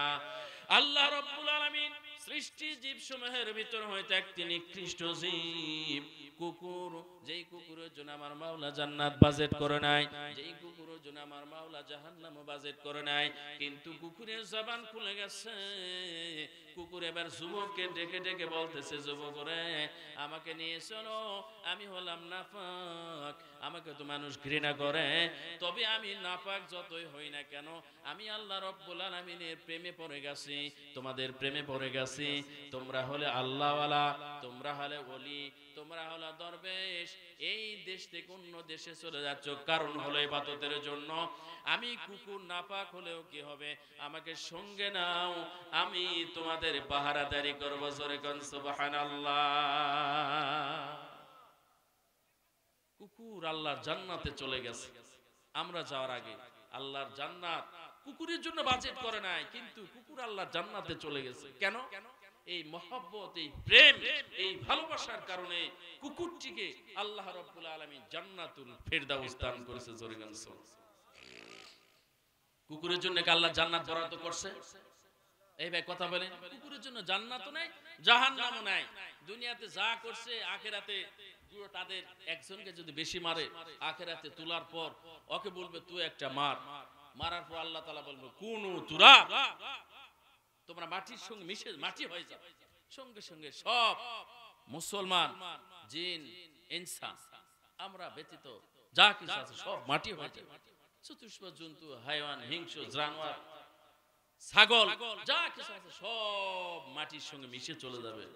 বিচার হবে আমাদের। কথা বলেন ঠিক কিনা? এখন বিচার আমাদের শুরু। এই জন্য বিচারের পূর্বে পৃথিবীর জমিনে আল্লাহকে মহব্বত, রাসূলকে মহব্বত যদি আমরা করি, বিচারের কাঠগড়ায় আল্লাহ পাক আমাদেরকে দাঁড় করাবেন না, বিনা হিসাবে জান্নাতুল ফেরদাউস দান করবেন। জোরে বলেন সুবহানাল্লাহ। এই জান্নাতুল ফেরদাউস চাই কি চাই না? এই জান্নাতুল ফেরদাউস পাইতে হলে ঝিমানো যাবে না। জান্নাতুল ফেরদাউস পাইতে হলে নিজেকে বুঝতে হবে, জানতে হবে আমি কোথা থেকে এসেছি, আমার কাজ কি। আমার শুধু সংসার জীবন করা আমার কাজ তা না, সংসার একজন মানুষের থাকবে, অবশ্যই ব্যবসা বাণিজ্য থাকবে, চাকরি থাকবে, জীবিকা অর্জনের জন্য হালাল উপার্জন করা আল্লাহর ফরজ বিধানের পর এটাও ফরজ। হালাল উপার্জন করা, হারাম উপার্জন করা ইসলামে বৈধতা নেই। বহু মানুষ টাকার পাহাড় করে ফেলছে, হারাম উপার্জন করে 14 বার হজ করতেছে, 50 বার ওমরা করতেছে, প্রতিবেশী না খেয়ে আছে খবর লেয় না। কথা বলেন ঠিক কিনা? আছে না নাই? আরে 50 বার হজ করলেও তা তার হজ কবুল হবে না। লা তুকবালু সালাতিন বিগাইরি তুহুর ওয়ালা সাদকাতিন মিন গুলুল। আল্লাহর পয়গম্বর বলেছেন ওযু ছাড়া নামাজ হয় না। কথা বলেন ঠিক কিনা? আমরা কি ওযু ছাড়া নামাজ পড়ি? কথা বলেন, ওযু ছাড়া কি আমরা নামাজ পড়ি? ওযু না করলে নামাজ হবে না, এটা যেমন সত্য, যেমন জানি হারাম উপার্জনকৃত সম্পদ থেকে 50 বার হজ করলে আল্লাহ হজ কবুল করবে না। তাই জন্য উপার্জনটা হতে হবে হালাল, হারাম উপার্জন চলবে না। হারাম উপার্জনে 50 বার হজ করলেও আল্লাহ হজ কবুল করবে না। এই জন্য বহু মানুষ টাকার পাহাড় করে ফেলছে। আমাদের বাংলাদেশে যে অবস্থা, যত বড় নেতা তত বড় চোর। আছে না নাই? এই ভাই কথা বলেন না, আছে না নাই? যত বড় নেতা তত বড় চোর। কিছু আছে অবশ্যই ভালো, আমি আমার ভাষায় বলি, যত বড় নেতা তত বড় চোর। এটা বাংলাদেশের প্রেক্ষাপটে। যত বড় নেতা, দেখেন নেতা স্যান্ডেল ছিল না, নেতা ক্ষমতায় গিয়ে শুধু স্যান্ডেল নাই, বাড়ি গাড়ি, ওর বাড়িতে ইট পাটকেল শুরু হয়ে গেছে। পরের দিন থেকে নেতার বাড়ি ইটে ভর্তি হয়ে গেছে, 5 তলা 10 তলা। ঢাকা গুলশানে এক বাড়ি, বাড়িধারা এক বাড়ি, বিভিন্ন জেলায় থানায় উপজেলায় বাড়ি, ওই জমি তার, ওই অমুক জায়গা তার, অমুক পুকুর তার। আছে না নাই? এত টাকা কি করবেন ভাই? টাকার পাহাড়, টাকা কি করবেন? তাই জন্য যতটুকু উপার্জন করব হালাল উপার্জন করব, হালাল উপার্জনে বরকত আছে। আর সঙ্গে সঙ্গে রাসূলের মহব্বত রাখতে হবে। রাসূলের মহব্বত যদি আমার আপনার ভিতরে থাকে, নবীর প্রেম ভালোবাসা যদি আমার আপনার ভিতরে থাকে, আল্লাহ পাক রব্বুল আলামিন ভালোবাসার বদৌলতে জান্নাতুল ফেরদাউস নসিব করবেন। কথা বলেন ঠিক কি? যেমন কুকুরের জন্য আল্লাহ জান্নাত বরাদ্দ করে নাই, কুকুরের জন্য আল্লাহ জাহান্নামও বরাদ্দ করে নাই, কিন্তু আল্লাহ পাকের কাছে কুকুরটির ভালোবাসা কেমন পছন্দ যে আমার 7 যুবক নিজের দেশ ছেড়ে চলে যাচ্ছে, বাচ্চা কর্তৃক ঘোষণা হয়ে গেছে এই দেশে থাকতে হলে মূর্তির ইবাদত করতে হবে, কোন আল্লাহর ইবাদত করা যাবে না, প্রতিমা পূজা করতে হবে। 7 যুবক তারা নিজের দেশ ত্যাগ করে অন্য দেশে চলে যাচ্ছে, মূর্তির ইবাদত করা যাবে না। সঙ্গে কুকুরটি এমন মহব্বত এসে গেছে, কুকুরটিও তাদের সঙ্গে চলে গেছে। আল্লাহ পাক রব্বুল আলামিন কুকুরকেও জান্নাত দিয়েছেন। জোরে বলেন সুবহানাল্লাহ। তাই জন্য মহব্বত করতে হবে ভাই। মহব্বত কারা করছে? মহব্বত কারা করছে? হযরতে আব্দুল্লাহ বিন সালাম, আল্লাহর পয়গম্বর এসেছে। কিতাবের মধ্যে লেখে আব্দুল্লাহ বিন সালাম আল্লাহর পয়গম্বরের দরবারে এসেছেন। পয়গম্বরের কাছে এসে আব্দুল্লাহ বিন সালাম এবার পয়গম্বরকে ডেকে ডেকে বলতেছে, গো পয়গম্বর, ইয়া রাসূলুল্লাহ, ইয়া হাবিবাল্লাহ, আমি তাওরাত কিতাবের হাফেজ গো পয়গম্বর। আমি যে তাওরাত কিতাবের হাফেজ, তাওরাত কিতাব পড়ে পড়ে আমি যে 3টি বিষয় পেয়েছি, এই 3 বিষয় আমি আপনাকে প্রশ্ন করতে যাই গো পয়গম্বর। আপনি বেয়াদবি নেবেন না। তাম পৃথিবী জুড়ে মানুষ এখন মিথ্যাচার হয়ে গেছে। আমি শুধু আপনাকে এতটুকু প্রশ্ন করতে যাই, এই 3টি প্রশ্নের জবাব দিতে দেরি আমি আব্দুল্লাহ বিন সালাম আপনার কালেমা পড়তে দেরি করব না। জোরে কোন সুবহানাল্লাহ। তারিকা শিকিলাই কিতাবের মধ্যে লেখে আল্লাহ রাব্বুল আলামিনের পয়গম্বরের সামনে আব্দুল্লাহ বিন সালাম এবার নতজানি হয়ে বসছে। আল্লাহর পয়গম্বরকে আব্দুল্লাহ বিন সালাম এবার প্রশ্ন করে, ইয়া রাসূলুল্লাহ, ইয়া হাবিবাল্লাহ, আল্লাহ রাব্বুল আলামিন এই পৃথিবীটা যেদিন ধ্বংস করবে তার প্রথম আলামত কি হবে? সর্ববৃহৎ আলামত কি হবে? আল্লাহর পয়গম্বরকে 1 নাম্বার প্রশ্ন আব্দুল্লাহ বিন সালাম করলেন। আল্লাহ রাব্বুল আলামিন এই দুনিয়াটা ধ্বংস করবে, কিয়ামত হবে, দুনিয়াটা ধ্বংস হবে। ধ্বংস হওয়ার সময় আল্লাহর পয়গম্বর কি আলামত প্রকাশ হবে? 2 নম্বর প্রশ্ন, ইয়া রাসূলুল্লাহ, ইয়া হাবিবাল্লাহ, বেয়াদবি নেবেন না। 2 নম্বর প্রশ্ন, নবী গো, আল্লাহ রাব্বুল আলামিন যতগুলি মানুষ জান্নাতে যাবে, জান্নাতবাসীদেরকে আমার আল্লাহ রাব্বুল আলামিন খানার ব্যবস্থা করবেন, জান্নাতবাসীদেরকে আমার রাব্বুল আলামিন মেহমানদারি করাবেন। সেই সর্বপ্রথম মেহমানদারি আমার মাওলা রব্বুল আলামিন যে মেহমানদারি করাইবেন, সর্বপ্রথম মেহমানদারির জিনিসটি কি হবে? জোরে বলেন সুবহানাল্লাহ। কোন জিনিস দ্বারা আমার মাওলা জান্নাতবাসীদেরকে মেহমান করাইবেন? 3 নাম্বার প্রশ্ন, ইয়া রাসূলুল্লাহ, 3 নাম্বার প্রশ্ন, ছেলে কখনো মায়ের মতো হয়, কখনো বাবার মতো হয়। কিতাবের মধ্যে লেখা আল্লাহর পয়গম্বর বলেন, আব্দুল্লাহ বিন সালাম, ও ও আব্দুল্লাহ বিন সালাম শোনো, তুমি যে প্রশ্নগুলি করছিলে সত্যি তুমি কি ঈমান আনবা? একটু ভালো বাড়ান যায় না নাকি? তুমি যে প্রশ্নগুলি করছিলে সত্যি তুমি কি ঈমান আনবা? মক্কার ভিতরে আমি যখন ছিলাম, মক্কার ভিতরে যখন আমি ছিলাম, মক্কার ভিতরে এক একটি মানুষ এসে এক একটি প্রশ্ন করে। কেউ প্রশ্ন করে, মুহাম্মদ আমি তোমার ধর্ম গ্রহণ করতে পারি, শর্ত হলো তুমি যদি চাঁদকে দুই টুকরো করতে পারো আমি তোমার ধর্ম গ্রহণ করব। আল্লাহ পয়গম্বর হাতের ইশারায় চাঁদ দুই টুকরো হয়েছে কি হয় নাই? আহারে, এবং সোনার মদিনায় সোনার পয়গম্বরকে আমরা দেখতে পারলাম না। আহারে, নবীকে তারা পেয়েও নবীর মর্যাদা বুঝলো না। আমরা বাংলাদেশের মুসলমান পয়গম্বরকে দেখি নাই, কিন্তু পয়গম্বরের প্রেম ভালোবাসা আমাদের অন্তরে টকবক টকবক করে, জোরগণ ঠিক কিনা? বাংলাদেশের মুসলমানদের যে ভালোবাসা রাসূল প্রেমিক আছে, বাংলার মুসলমানরা যে কোরআনকে ভালোবাসে, বাংলার মুসলমানরা যে হাদিসকে ভালোবাসে, আমি আমার নিজের জ্ঞান থেকে বলতেছি অন্য দেশের লোকেরা এত ভালোবাসে না।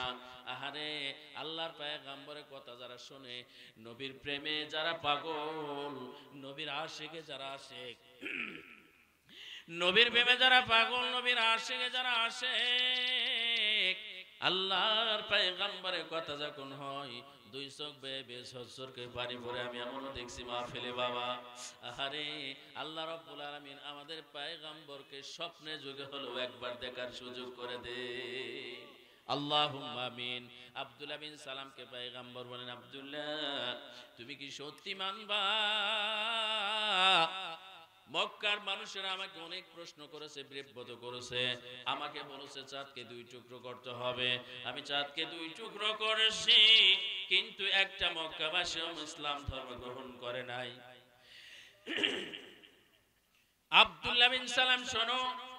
আর এক ব্যক্তি এসে বলছে, আবু জেহেল এসে বলছে, শোনো মুহাম্মদ তোমার ধর্ম আমি মানতে পারি, আমার হাতের মুষ্টির ভিতরে কি আছে যদি তুমি বলে দিতে পারো তোমার ধর্ম গ্রহণ করে মুসলমান হয়ে যাব। আল্লাহর পয়গম্বর ডেকে ডেকে বলেন, আব্দুল্লাহ বিন সালাম, ও আব্দুল্লাহ বিন সালাম, মক্কার 13 বছর জিন্দেগিতে আমি দাওয়াত দিয়েছি, মানুষগুলো শুধু আসে প্রশ্ন করে, একটা মানুষ কালেমা পড়ে না। আবু জেহেল এসে বলছে, মুহাম্মদ তোমার ধর্ম আমি গ্রহণ করতে পারি, শর্ত একটা, আমার মুষ্টির ভিতরে কি আছে যদি তুমি বলে দিতে পারো তোমার ধর্ম গ্রহণ করব। আল্লাহর পয়গম্বর ডেকে বলেন, আবু জেহেল আমার হাতের মুষ্টির ভিতরে, তোমার হাতের মুষ্টির ভিতরে কি আছে আমি বলবো না, তোমার মুষ্টির ভিতরে কি আছে সেই জিনিসগুলোর প্রশ্ন করো, ওই জিনিসগুলো বলে দিবে আমি কে। আল্লাহু আকবার। আবু জেহেল বলে, মুহাম্মদ এগুলি তো জড় পদার্থ, কোনো কথা বলতে পারে না, এগুলি তো জড় পদার্থ, কোনো কথা বলতে পারে না। আমার হাতের মুষ্টির ভিতরে কয়েকটি কঙ্কর পাথরের দানা নিয়ে আসছি, এই পাথরের দানাগুলি তো কথা বলতে পারবা না, কেমনে তুমি বলো, ওদেরকে জিজ্ঞেস করো। আল্লাহর পয়গম্বর বলছে, আবু জেহেল তুমি যদি আমাকে না চিনো, কিন্তু বনের জঙ্গলের পাখি, জঙ্গলের হরিণ, আর এই আরবের মক্কার চাটিয়ালি পাথরগুলি আমি পয়গম্বরকে চিনে। জোরে খান আল্লাহু আকবার। আবু জেহেল হাতের মুষ্টি খুললেন। আবু জেহেল হাতের মুষ্টি খোলার পর আবু জেহেল লক্ষ্য করে বলল, হে জড় পদার্থ পাথর খণ্ডগুলো, তোমরা বলো উনি কে? আল্লাহর পয়গম্বরের যেমনি কথা সত্যি, পাথর খণ্ড খোলার পর আবু জেহেল পাথরগুলির লক্ষ্য করে বলল, বলো তুমি কে? পাথর থেকে আওয়াজ আসে, আবু জেহেল হতভাগা, পয়গম্বরের বিরুদ্ধে লাগিস না। সুবহানাল্লাহ। পাথর খণ্ড থেকে আওয়াজ আসে, আবু জেহেল এখনো ধ্বংস হয়ে যাবি। আল্লাহর পয়গম্বর যাকে সৃষ্টি না করলে আমার মাওলা আসমান সৃষ্টি করতো না, যাকে সৃষ্টি না করলে আমার মাওলা জমিন সৃষ্টি করতো না। এরে আবু জেহেল, আমরা পাথর হইয়াও পয়গম্বরকে সালাম জানাই, কথা বলো ঠিক কি না? এ আবু জেহেল এখন পয়গম্বর হাতে কালেমা পড়ে মুসলমান হয়ে যান। উনি হচ্ছেন আখিরি জামানার নবী মুহাম্মদ আরবি সাল্লাল্লাহু আলাইহি ওয়াসাল্লাম, যেই পয়গম্বরকে আল্লাহ পাক রব্বুল আলামিন 30 পারা কোরআন নিয়ে পাঠিয়ে দিয়েছেন দুনিয়ার জীবনে। এই কোরআন নিয়ে পাঠিয়ে দিয়েছেন, এই কোরআন মানুষের দ্বারে দ্বারে, মানুষের কাছে কাছে, মানুষের দুয়ারে দুয়ারে গিয়ে দাওয়াত দেয়। মানুষগুলি যাতে করে আল্লাহর জাহান্নাম থেকে বেঁচে আল্লাহ পাকের জান্নাতে যায়। জোরে কোন সুবহানাল্লাহ। পাথর খণ্ড থেকে আওয়াজ আসে, হতভাগা আবু জেহেল, ইসলামের দুশমন, মুসলমানের দুশমন, আল্লাহর পয়গম্বরের হাতে হাত মিলে কালেমা পড়, মুসলমান হ, ঈমান আন, অন্যথায় তোর জীবনে ভয়ানক অবস্থা নেমে আসবে। বাংলাদেশে আবু জেহেল আছে না নাই? কোরআনের বিরুদ্ধে মানুষ বিরুদ্ধাচরণ করে কি করে না? হাদিসের বিরুদ্ধে, রাসূলের বিরুদ্ধে বিরুদ্ধাচরণ করে কি করে না? ওই সমস্ত নাস্তিক, মুরতাদ, বেঈমান, বেদিনকে বলতে চায় নাস্তিকবাদ কেউ হতেই পারে। আমার ধর্ম মুসলমান, ইসলাম ধর্ম নিয়ে আসি, তাই বলে করে হিন্দুকে জোর জবরদস্ত করে মুসলমান বানানো যাবে না। ঠিক তদ্রূপ দেখি টকশোতে বসে কিছু লোক কটকট কটকট খুটখুট খুটখুট করে মুসলমানের বিরুদ্ধে, কোরআনের বিরুদ্ধে, হাদিসের বিরুদ্ধে লাগে। আরে মিয়া, তুমি নাস্তিক, তোমার নাস্তিকবাদ নিয়ে থাকো, তোমার নাস্তিক হওয়া অসুবিধা নাই। এই সাইটে গালিগুলোজ হচ্ছে দেখেন তো। নাস্তিকবাদ নিয়ে তুমি থাকো, তোমার তো অসুবিধা নেই। তুমি মুসলমানের বিরুদ্ধে, ইসলামের বিরুদ্ধে, কালেমার বিরুদ্ধে কেন আসো? এই জন্য কেউ যদি নাস্তিক হয় হতেই পারে, কেউ কাফের হয় হতেই পারে, মুনাফিক হতেই পারে। একজন মুনাফিক নাস্তিক হইয়া কেন মুসলমানের বিরুদ্ধে লাগো, কেন ইসলামের বিরুদ্ধে লাগো? এগুলি করা যাবে না। কথা বলেন ঠিক কিনা? এই জন্য আসুন সম্মানিত ভাইরা,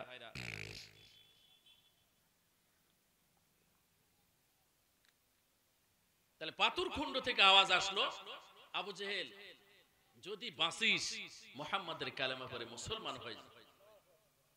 এই যে দেখেন আল্লাহর নবীর প্রেম, আল্লাহর নবীর ভালোবাসা, পাথর খণ্ড থেকে পয়গম্বরের প্রতি ভালোবাসা, শ্রদ্ধা, নম্রতা, বিনম্রতা এতই দেখাইছে। পাথর খণ্ড তো জড় পদার্থ, কথা বলতে পারে না, কিন্তু পাথর পয়গম্বরকে ভালোবেসেছে।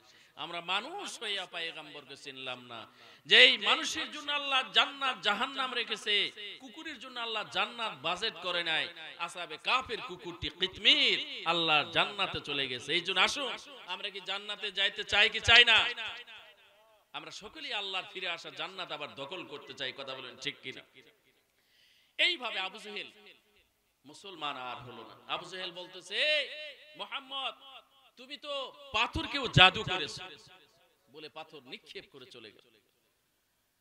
কিতাবের মধ্যে লেখে আব্দুল্লাহ বিন সালাম পয়গম্বরের দরবারে এসে বসা। কথা বলেন ঠিক কিনা? আব্দুল্লাহ বিন সালাম এবার পয়গম্বরকে 3 প্রশ্ন করেছে। আল্লাহর পয়গম্বর মক্কার উপমা গুলি দিল। এ আব্দুল্লাহ বিন সালাম শোনো, মক্কার ভিতরের মানুষ আমাকে এইভাবে প্রশ্ন করে বিব্রত বোধ করেছে। আমি প্রশ্নের জবাব দিয়েছি, কিন্তু একটা মানুষ আল্লাহ রাব্বুল আলামিনের হুকুম মানে নাই, একটা মানুষ মুসলমান হয় নাই। তারা আমার দেশ, আমার দল ত্যাগ করে তারা অন্য দলে চলে গেছে। হে আব্দুল্লাহ বিন সালাম, তুমি কি মুসলমান হইবা? আল্লাহর পয়গম্বরের জলিলে কদর সাহাবী আব্দুল্লাহ বিন সালাম বলেন, পয়গম্বর কি বলেন মুসলমান হব না? মুসলমান তো হয়ে গেছি, জাস্ট একটু ইমানি পরীক্ষা। আমি যে তাওরাত কিতাব পড়ে পড়ে যাই 3টি বিষয়ে পেয়েছি, এই 3 প্রশ্নের উত্তর শুধু কেবলমাত্র আপনি দিতে পারেন। যদি আপনি না দিতে পারেন, মনে করব আপনি প্রতারক, ভণ্ড নবী। আল্লাহর পয়গম্বরকে আব্দুল্লাহ বিন সালাম 3 প্রশ্নের জবাব দিলেন। কয় প্রশ্নের জবাব? এদিকে আর এক ব্যক্তি, আর একটি মানুষ নিজের দেশ ত্যাগ করে, নিজের সংসারে মায়া মমতা ত্যাগ করে সুদূর পারস্য দেশ থেকে পয়গম্বরের কাছে এসেছে। পয়গম্বরের হাতে হাত মিলে কালেমা পড়ে মুসলমান হয়েছে। তার নাম হচ্ছে সালমান ফার্সি। জলিলে কদর একজন আল্লাহর পয়গম্বর সাহাবী সালমান ফার্সি সুদূর পারস্য দেশ থেকে আল্লাহর পয়গম্বরে মহব্বতে সালমান ফার্সি পয়গম্বরের হাতে হাত মিলে কালেমা পড়ে মুসলমান হয়েছে। জলিলে কদর সাহাবী, মুরব্বী সাহাবী, আল্লাহর পয়গম্বরের হাতে হাত মিলে সালমান ফার্সি যখন মুসলমান হয় তখন কিতাবের মধ্যে লেখে সালমান ফার্সির বয়স হলো 250 বছর। কত বছর? 250 বছর। আহারে, এমন মহব্বত আর এমন প্রেম। হযরতে সালমান ফার্সি পারস্য দেশ থেকে চলে এসেছে পয়গম্বরের কাছে। আব্দুল্লাহ বিন সালাম তাওরাত কিতাবের হাফেজ। আব্দুল্লাহ বিন সালাম আল্লাহর পয়গম্বরের মহব্বতে আল্লাহর পয়গম্বরের কাছে এসে নতজানু হয়ে বৈশা আল্লাহর পয়গম্বরকে বলতেছে, পয়গম্বর আমি শুধু 3টি প্রশ্ন করব, আপনি 3 প্রশ্নের জবাব দিবেন। আল্লাহর পয়গম্বরকে আব্দুল্লাহ বিন সালাম আল্লাহর পয়গম্বরকে প্রশ্ন করা মাত্র পয়গম্বর জবাব দিলেন 3 প্রশ্নের। আল্লাহর পয়গম্বরের সামনে আব্দুল্লাহ বিন সালাম কালেমা পড়ে মুসলমান হয়ে গেলেন। আল্লাহর পয়গম্বরের সামনে আব্দুল্লাহ বিন সালাম কালেমা পড়ে মুসলমান হয়ে গেলেন। এইবার আব্দুল্লাহ বিন সালাম পয়গম্বরকে বলতেছে, পয়গম্বর আপনার কালেমা পড়ে মুসলমান হয়ে গেলাম পয়গম্বর, এবার আমার গোত্রের নিকটে চলেন, আমার গোত্রের মানুষেরা আমাকে কেমন ভালোবাসে। কিতাবের মধ্যে লেখে আব্দুল্লাহ বিন সালাম আল্লাহর পয়গম্বরকে নিয়ে আব্দুল্লাহ বিন সালাম পয়গম্বরকে নিয়ে আব্দুল্লাহ বিন সালামের গোত্রের কাছে গেলেন। আব্দুল্লাহ বিন সালামের গোত্রের কাছে গিয়ে পয়গম্বর এবং ইহুদিবাসীদেরকে সালাম করলেন। আব্দুল্লাহ বিন সালাম ধর্মে ছিল ইহুদি। তাওরাত কিতাব হযরতে মূসা নবী আলাইহিস সালাতু সালামের উপর নাজিল হয়েছে। ধর্মে ছিল ইহুদি। ইহুদিও জান্নাতে যাবে, খ্রিস্টানও জান্নাতে যাবে। কি কোন? ইহুদিও জান্নাতে যাবে, খ্রিস্টানও জান্নাতে যাবে। কিন্তু বর্তমান ইহুদি, বর্তমান খ্রিস্টান এরা কিন্তু নয়। হযরতে ঈসা নবী আলাইহিস সালাতু সালামের অনুসারী যারা, তাদেরকে খ্রিস্টান বলা হয়। হযরতে মূসা নবী আলাইহিস সালাতু সালামের অনুসারী যারা, তাদেরকে ইহুদি বলা হয়। এই ইহুদি, এই খ্রিস্টান এরা জান্নাতে যাবে কখন? কতটুকু সময় পর্যন্ত? আল্লাহর পয়গম্বর নবুয়তের নবী প্রকাশ পাওয়ার আগ মুহূর্ত পর্যন্ত যারা ইহুদি, যারা খ্রিস্টান, তারা জান্নাতে যাবে। এইরকম ভাবে ওয়াদা করে নেওয়া হয়েছে নবীদের কাছ থেকে যে তোমরা তোমাদের নবীর কাজ পৃথিবীর জমিনে যায় দাওয়াতের কাজ দিবা। এমন অবস্থায় আখিরি জামানার পয়গম্বর মুহাম্মদুর রাসূলুল্লাহ যদি ওই সময় আবির্ভাব হয়, তার কালেমার মিশন যদি চালু হয়, পৃথিবীতে কোন নবী থাকলে সেই নবীকে পর্যন্ত পয়গম্বরের অনুসরণ করা ফরজ আইন, তার নবুয়ত বাতিল, পয়গম্বরের নবী হিসাবে পয়গম্বরকে অনুসরণ করতে হবে। এমন ওয়াদা প্রত্যেক নবীর কাছ থেকে নেওয়া হয়েছে। এই জন্য আল্লাহ পয়গম্বরের নবুয়ত প্রকাশ হওয়ার পূর্ব মুহূর্ত যেগুলি খ্রিস্টান ছিল, ইহুদি ছিল, সেই খ্রিস্টান, সেই ইহুদি আল্লাহর জান্নাতে যাবে। এখন নবীর নবুয়তের দাবিদার প্রকাশ পেয়ে গেছে। আব্দুল্লাহ বিন সালাম তাওরাত কিতাবের হাফেজ ইহুদি ব্যক্তি ছিলেন। কিতাবের মধ্যে লেখে তাওরাত কিতাবের হাফেজ আব্দুল্লাহ বিন সালাম ইহুদি ব্যক্তি ছিলেন। তাওরাত কিতাব পড়ে পড়ে যে 3টি বিষয় পেয়েছে, আখিরি জামানার নবী যখন চলে আসবে, সমস্ত নবীগণ সেই নবীকে অনুসরণ করা ফরজ আইন হয়ে যাবে। আব্দুল্লাহ বিন সালাম ঠিক তেমনি ভাবে তাওরাত কিতাবের হাফেজ, কিন্তু আব্দুল্লাহ বিন সালাম জানেন আখিরি জামানার পয়গম্বরের নবী যদি চলে আসে, আমি পয়গম্বরের হাতে হাত মিলে কালেমা পড়ে মুসলমান হয়ে যাব, কারণ এগুলি ধর্ম বাতিল হয়ে যাবে, পয়গম্বরের ধর্ম গ্রহণ হবে। এই জন্য পয়গম্বরের হাতে হাত মিলে কালেমা পড়ার জন্য আব্দুল্লাহ বিন সালাম পয়গম্বরের দরবারে এসে কালেমা পড়ে মুসলমান হয়ে গেছে। আল্লাহর পয়গম্বরকে আব্দুল্লাহ বিন সালাম এবার ডেকে ডেকে বলছে, আল্লাহর পয়গম্বরকে আব্দুল্লাহ বিন সালাম ডেকে ডেকে বলছে, আব্দুল্লাহ বিন সালাম তুমি যে মুসলমান হয়ে গেলা, তোমার গোত্রের লোকের কি অবস্থা? আব্দুল্লাহ বিন সালাম পয়গম্বরকে বলতেছে, পয়গম্বর আমার গোত্রের অবস্থা আমি জানি না, তবে আমার গোত্রের লোকজনেরা আমাকে ভালোবাসতো, সকল মানুষেরা আমাকে নেতা মনে করতো, তামাম মানুষগুলি আমাকে অনুসরণ করত, সকল মানুষেরা আমাকে সালাম জানাইতো, সকল সমাজের লোকগুলি আমাকে সম্মান করত, আমাকে সালাম দিত। ইয়া রাসূলুল্লাহ, ইয়া হাবিবাল্লাহ, আমি যে আপনার কাছে মুসলমান হয়ে গেলাম গো পয়গম্বর, এখন এই মুহূর্তে আপনি যদি আমার গোত্রে যান, আমার গোত্রে যাওয়ার পর আমার গোত্রের লোকজনের কাছে আমার কথা একটু জিজ্ঞেস করবেন গো পয়গম্বর। আল্লাহর পয়গম্বর বলেন, আব্দুল্লাহ বিন সালাম তোমার গোত্রে যাবে, চলো। আব্দুল্লাহ বিন সালাম আল্লাহর পয়গম্বর ও দুইজনে আব্দুল্লাহ বিন সালামের গোত্রে গেলেন। আল্লাহর পয়গম্বর আব্দুল্লাহ বিন সালামকে বলছে, তুমি আমার পিছনে আসো। আব্দুল্লাহ বিন সালাম পয়গম্বরের পিছনে লুকায়িত ছিল। আল্লাহর পয়গম্বর আব্দুল্লাহ বিন সালামকে লক্ষ্য করে ইহুদিবাসীদেরকে বলছে, ইহুদির দলেরা, তোমাদের ভিতরে আব্দুল্লাহ বিন সালাম কেমন ব্যক্তি ছিল? সকল ইহুদিরা বলতেছে, আব্দুল্লাহ বিন সালামের মতো নম্র ভদ্র শিষ্টাচার ব্যক্তি আল্লাহর জমিনে দ্বিতীয় আরেকটা নাই। আব্দুল্লাহ বিন সালামকে আমরা মুক্তাদা হিসাবে মানি, আব্দুল্লাহ বিন সালামকে আমরা নেতা হিসাবে মানি। আব্দুল্লাহ বিন সালাম আমাদের সমাজের নেতা। আব্দুল্লাহ বিন সালামের মতন ভদ্র মানুষ আল্লাহর জমিনে দ্বিতীয় আরেকটা পাওয়া যাইবে না। এই জন্য আব্দুল্লাহ বিন সালাম যা বলে তা আমরা শুনি। আব্দুল্লাহ বিন সালাম যেটা করতে বলে আমরা সেটা করি। আব্দুল্লাহ বিন সালাম যেটা করতে বারণ করে আমরা সেটা করি না। এই কথা ইহুদিরা আল্লাহর পয়গম্বরের সামনে এসে বলতেছে।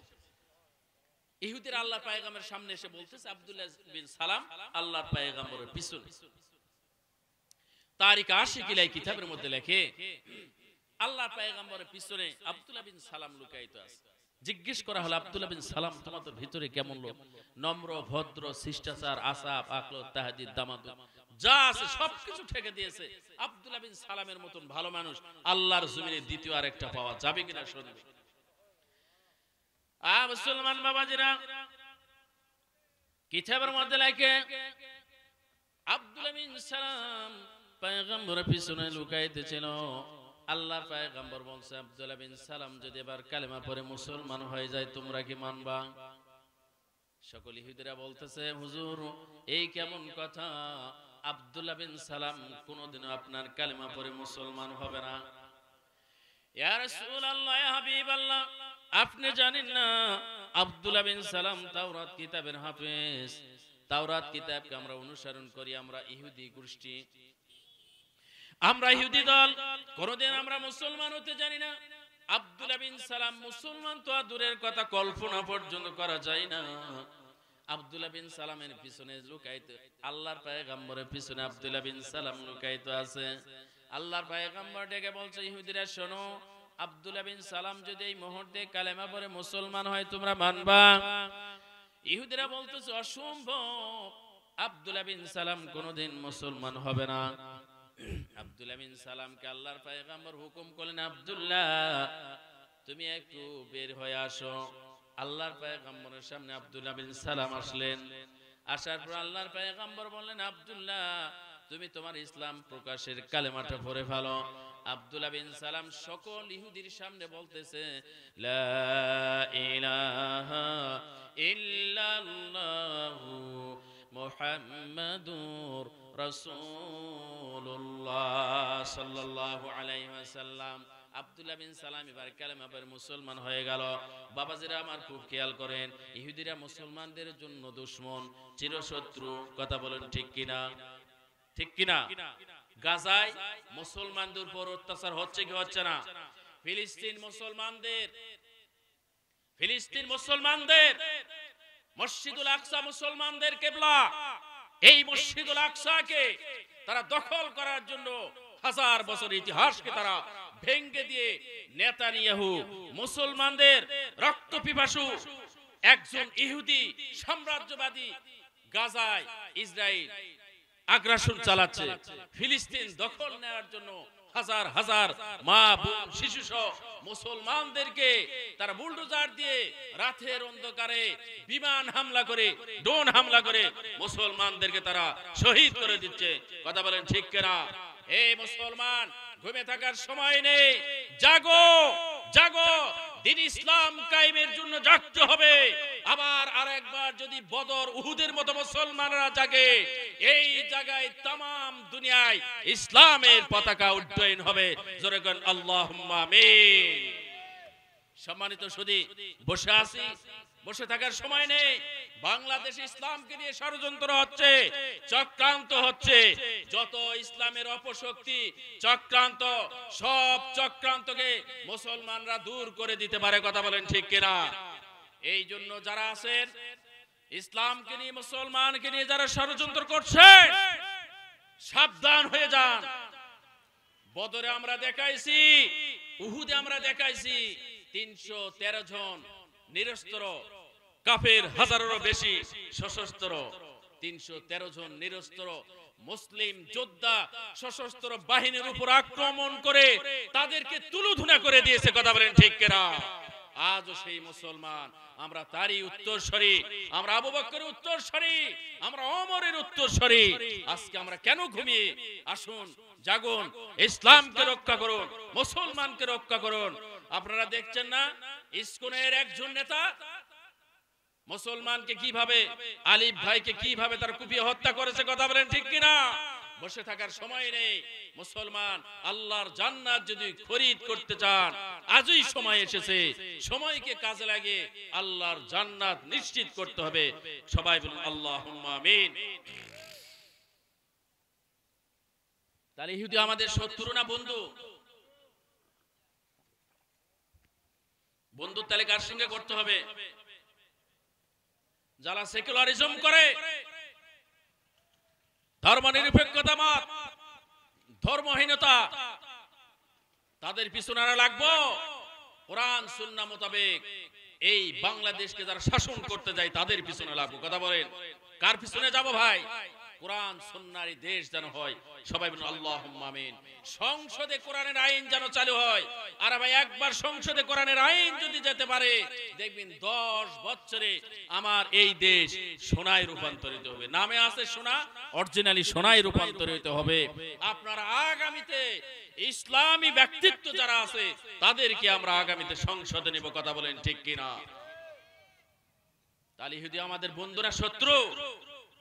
সেই ইহুদি আব্দুল্লাহ বিন সালাম, আল্লাহর পয়গম্বর, এবার আব্দুল্লাহ বিন সালামকে বলতেছে, আব্দুল্লাহ বিন সালাম বের হও, তোমার কালেমাটা পড়ে শোনাও।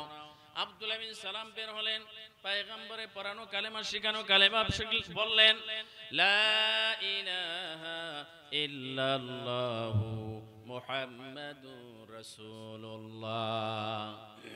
সকল ইহুদিরা বলল, আব্দুল্লাহ বিন সালাম কতই না খারাপ লোক। যে আব্দুল্লাহ বিন সালাম আমাদের ধর্মে ছিল, ইহুদির নেতা ছিল, আমরা তাকে নেতা বলে মানতাম। কিন্তু আজকে আব্দুল্লাহ বিন সালাম মুহাম্মাদের কালেমা পড়ে মুসলমান হয়ে গেছে। আব্দুল্লাহ বিন সালাম আমাদের ভিতর থেকে কতই না নিকৃষ্ট লোক, কতই না খারাপ লোক, কতই না বেয়াদব লোক, কতই উচ্ছৃঙ্খল। কথা বলেন ঠিক কিনা?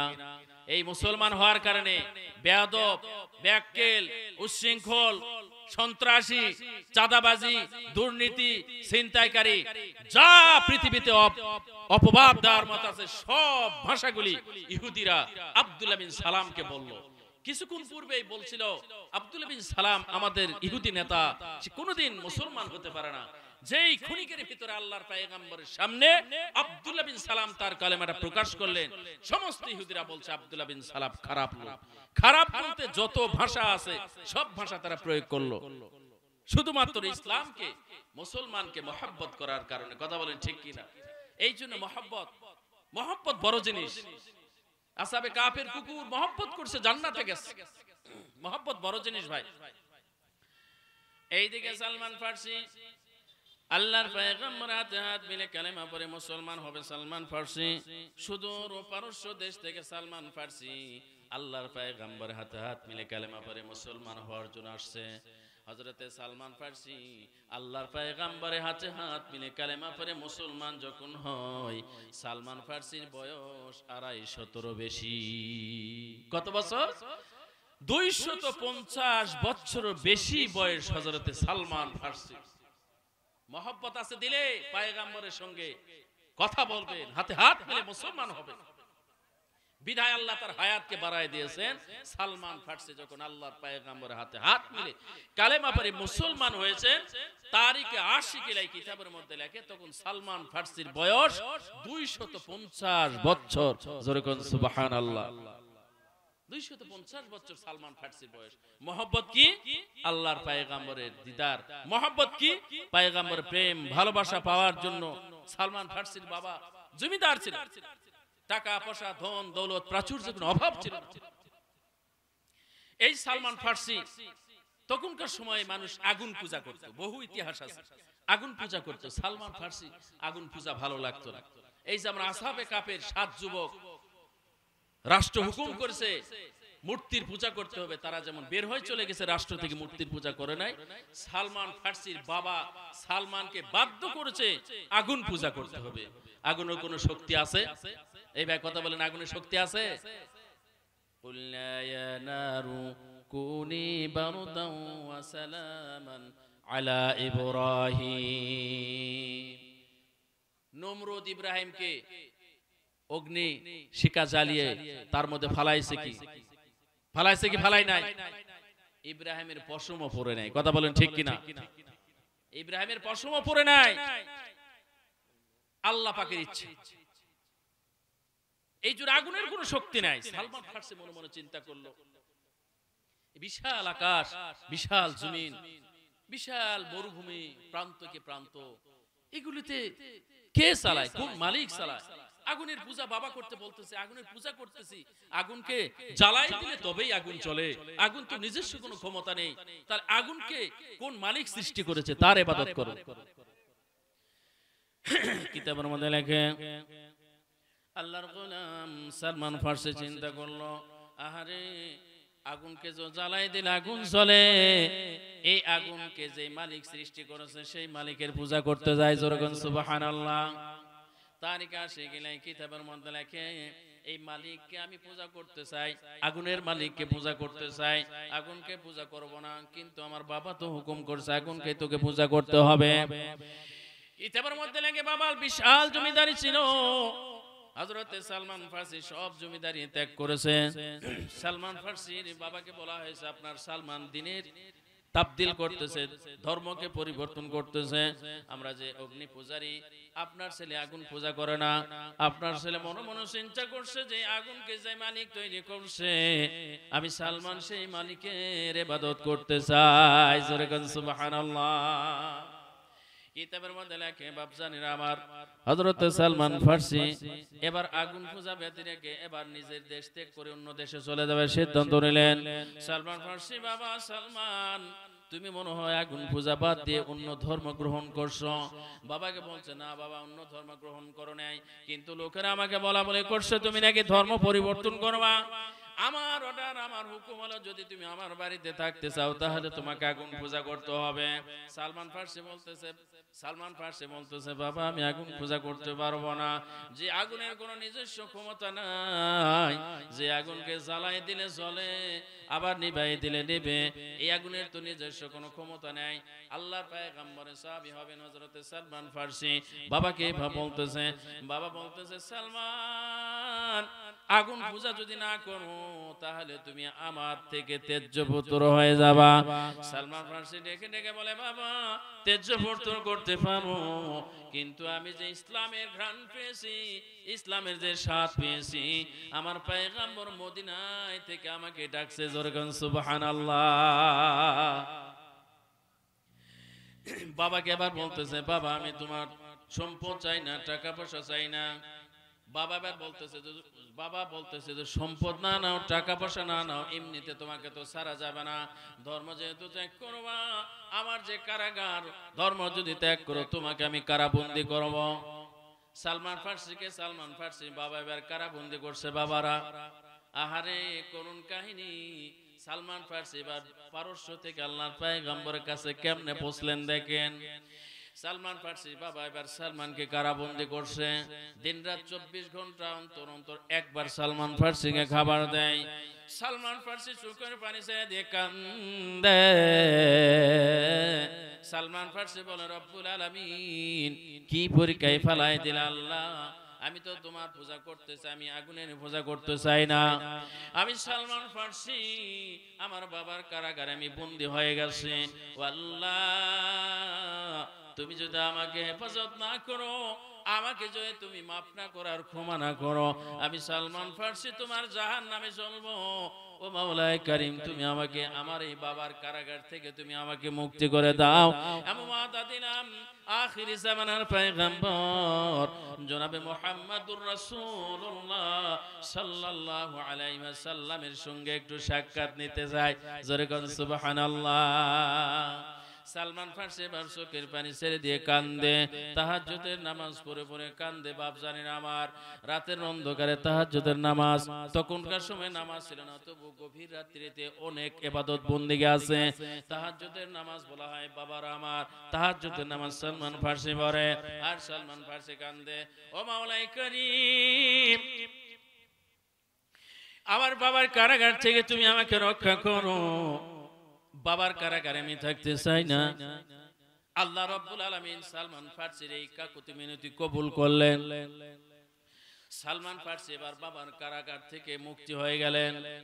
সালমান ফার্সি বাবার কারাগার থেকে মুক্তি হওয়ার পর কোথায় যাইবে? একটি জঙ্গলের ভিতরে গেছে। ওই জঙ্গল থেকে ইনজিল শরীফের আওয়াজ আসে। জোরে কোন সুবহানাল্লাহ। সালমান ফার্সি দেখলো পৃথিবী জুড়ে এত সব অন্ধকার, আমি তো বিপদে আছি। আমার বাবা ধাওয়া করছে, অনেক সৈন্য নিয়ে আমার বাবা আমাকে খোঁজাখুঁজি করার জন্য বেরিয়ে পড়ছে। ওই জঙ্গল থেকে কেন জানে একটা ইনজিল শরীফের আওয়াজ আসে, মনে হয় আমি পয়গম্বরের ঘ্রাণ পাইছি। হযরত সালমান ফার্সি এবার ওই ইনজিল পড়নেওয়ালা ব্যক্তির কাছে যায় জঙ্গলের ভিতরে, সালাম জানাই, মুরব্বি আমি তো একটা বিপদে পড়ে গেছি। মুরব্বি ডেকে ডেকে বলে, বাবা তুমি কি বিপদে পড়ছো? সালমান ফার্সি মুরব্বির কাছে ডেকে ডেকে বলে, মুরব্বি আমার বাবা একজন ধনী ব্যক্তি, আমার বাবার কারাগারে আমি কারাবন্দী ছিলাম। মুরব্বি ডেকে ডেকে বলে, বাবা রে ছোট্ট ছেলে, কেমন তুমি কারাবন্দী হলা? তাও তো তোমার বাবার কারাগারে। কেমনে তুমি কারাবন্দী হলা? তাও তো তোমার বাবার কারাগারে। বাবারা স্নেহ আদর যত্ন দিয়ে ছেলেদেরকে মানুষ করে, আর তোমাকে নাকি এত ছোট্ট ছেলে, তোমাকে তোমার বাবার কারাগারে কারাবন্দী হয়ে আছো, ঘটনা কি? হযরত সালমান ফার্সি চোখের পানি ছেড়ে দিয়ে কান্দে আর বলে, হুজুর আমি যে বিপদে পড়ছি, এই বিপদের কথা আমি আপনাকে বলবো কি বলবো না তাও সুন্দর লাগছে। সালমান ফার্সিকে ডেকে ডেকে বলে, বাবারে নিঃসন্দেহে বলতে পারো এই বিপদ মুহূর্তে আমি ছাড়া তোমাকে উদ্ধার করার মতন কেউ নেই। সালমান ফার্সি বলছে, হুজুর আমার বাবা একজন অগ্নি পূজারী, আমার বাবা একজন আগুন পূজা করে, আগুনকে পূজা করে। আমি সালমান বললাম, বাবা এই আগুনকে পূজা করা যাবে না, যে আগুনের কোনো নিজস্ব শক্তি নেই। আগুনকে জ্বালাই দিলে তবেই জ্বলে, আগুনকে নিভাই দিলে তবেই নিবে। আমি এই আগুনের পূজা করতে চাই না, আমি পূজা করব এই আগুনকে, যে মালিক সৃষ্টি করেছেন সেই মালিকে।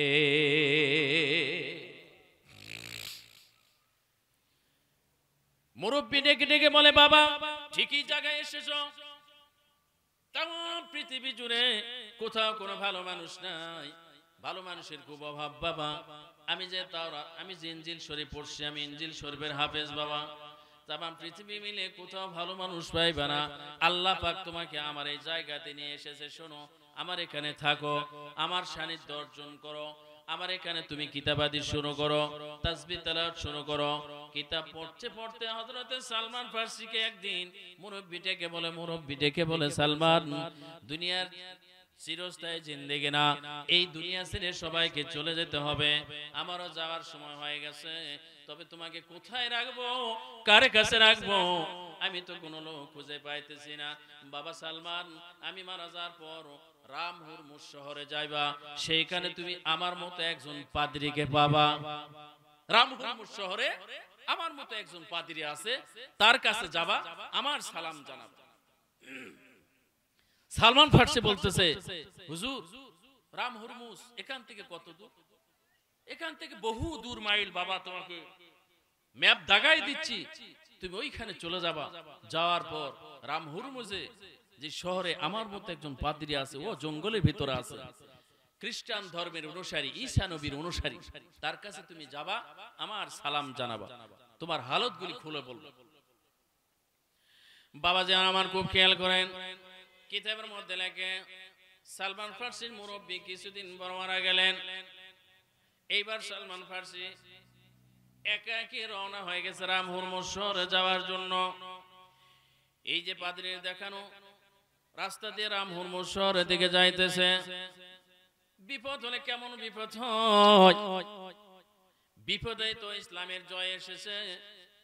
আমরা মনে করছি পান্তা ভাতের মতো ইসলামকে পেয়েছি, পৈতৃক সূত্রে আমরা ইসলামকে পেয়েছি। না বাবা না, ইসলামকে আমরা পৈতৃক সূত্রে হিসেবে পাই নাই, ইসলামকে আমরা পেয়েছি রক্তের বিনিময়ে। কথা বলেন ঠিক কিনা? সালমান ফার্সি এবার রাস্তা বয়ে যায়, ছোট্ট যুবক রাস্তা বেয়ে যায়। কিছু বণিকেরা এসে যুবককে এবার অ্যারেস্ট করে ফেলে। যুবককে অ্যারেস্ট করার পর বলতেছে, এত ছোট যুবক, সুন্দর ও ফুটফুটে একজন যুবক, এই যুবকটা আমরা হাটে তুলে বিক্রয় করব বলে। নাউজুবিল্লাহ। আরে আল্লাহর পয়গম্বর একজন সাহাবী হাটে গিয়ে বিক্রয় হয়ে গেছে। কথা বলেন ঠিক কিনা? হযরতে সালমান ফার্সিকে এবার বণিকেরা আবার ধরলো, সালমান ফার্সিকে আবার বন্দি করলো। সালমান ফার্সি বলে, বাবারে আমার মা নেই, বাবা নেই, পারস্য দেশ থেকে আসছি। লোকগুলি বলে, কোথায় যাবা, কি করবা, তোমার উদ্দেশ্যের কথা বলো। সালমান ফার্সিকে পূর্বের পাদ্রী জানাই দিয়েছে, বাবা তোমাকে যদি কেউ বলে কি উদ্দেশ্যে তুমি মক্কাতে রওনা দিয়েছো, খবরদার কাউকে উদ্দেশ্যের কথা বলো না, কারণ সমস্ত ইহুদিরা মুসলমানের দুশমন। কথা বলেন ঠিক না? যদি জানতে পারে তুই মুসলমান হওয়ার জন্য, আল্লাহর পয়গম্বরকে পাওয়ার জন্য মক্কাতে যাইতেছো, তাহলে ইহুদিরা তোমাকে ধরে সেখানে হত্যা করে ফেলবে। খবরদার খবরদার, তুমি জানো তোমার এই রহস্যের কথা বলবা না। লোকগুলি এবার সালমানকে জিজ্ঞেস করছে, বাবারে কোথা থেকে আসছো? বলছে পারস্য দেশ থেকে আসছে। যাবা কোথায়? বলে কোনো ঠিকানাহীন, ঠিকানা নাই। লোকগুলি বলছে, ঠিকানাহীন কোন মানুষ চলতে পারে? লোকগুলি বলতেছে, বেটা খুব ভালো করে বল কোন ঠিকানায় কোন জায়গাতে যাবে। আল্লাহর পয়গম্বরের সাহাবী সালমান ফার্সি ডেকে ডেকে বলে, বাবারা মেরো না, মেরো না, আমার কোনো ঠিকানা নাই, আমার কোনো থাকা খাওয়ার ঘর বাড়ি কিছুই নাই, আমি একজন ঠিকানাহীন মানুষ, যেখানে মন চাই সেখানে যাইতে পারে। লোকগুলি ডেকে ডেকে বলতেছে, শোনো, তুমি যদি তোমার উদ্দেশ্যের কথা না বলো, আমরা তোমাকে বাজারে তুলে বিক্রয় করে ফেলবো। সালমান ফার্সি বলতেছে, ঠিক আছে বাজারে তুলে বিক্রয় করে ফেলো, আমার কোনো ঠিকানা নাই, আমার কোনো ঘর বাড়ি নাই, তোমরা বাজারে গিয়ে বিক্রয় করো। মুসলমান ইমানদার আল্লাহওয়ালা মানুষের, আল্লাহর গোলাম, আমরা কেমন ইসলাম পেলাম, তারা কেমন ইসলাম পেয়েছে? একজন মুসলমান আল্লাহর পয়গম্বরের সাহাবী, তাজা তাজা যুবক, রক্ত টকবক করছে, একজন যুবক হইয়া ইসলামকে তারা কিভাবে পেয়েছে? ওই যুবক সালমান ফার্সি ইসলামকে গ্রহণ করার জন্য বাজারে গিয়ে বিক্রয় হতে হয়েছে। কথা বলেন ঠিক কিনা? মুসলমান, আমরা তো ইসলাম মানি না, কোরআন মানি না, হাদিস মানি না। ইসলাম যারা মানে, কোরআন যারা মানে, হাদিস যারা মানে, এদের বিপদের শেষ নাই। কথা বলেন ঠিক কিনা? ऐशे इशरत के लिए जिंदगी नहीं, याद रखो बंदा है तू मेहमान नहीं। ए मुसलमान ईमानदारরা, পৃথিবীর জমিনে তো আমরা আসছি, আল্লাহ পাক রব্বুল আলামিন আমাদেরকে গোলাম করে পাঠিয়েছেন। আয়েশে ইশরাত কে লিয়ে জিন্দেগি নেই, আরাম আয়েশের জন্য, এই ভোগ বিলাসীর জন্য আমার আপনার জীবন নয়। একমাত্র কেবলমাত্র আল্লাহর দাসত্ব করা ছাড়া পৃথিবীর কোন বিলাসিতা চলবে না, পৃথিবীর কারো গোলামি করা চলবে না। আমার আল্লাহ বলেন, বান্দা আমার গোলামি করবা, আমার গোলামি শেষ, আমি আল্লাহ রাব্বুল আলামিন সঙ্গে সঙ্গে তোমাকে জান্নাতুল ফেরদাউস দান করব। জোরে জোরে বলেন সুবহানাল্লাহ। এই যে গোলামির ধারাবাহিকতা, এই যে সালমান ফার্সি মহব্বতের কারণে, মহব্বত থেকে আলোচনা করছিলাম। মহব্বত কাকে বলে? আল্লাহর পয়গম্বরের সঙ্গে দেখা করবে, সুদূর পারস্য থেকে শত শত মাইল অতিক্রম করবে।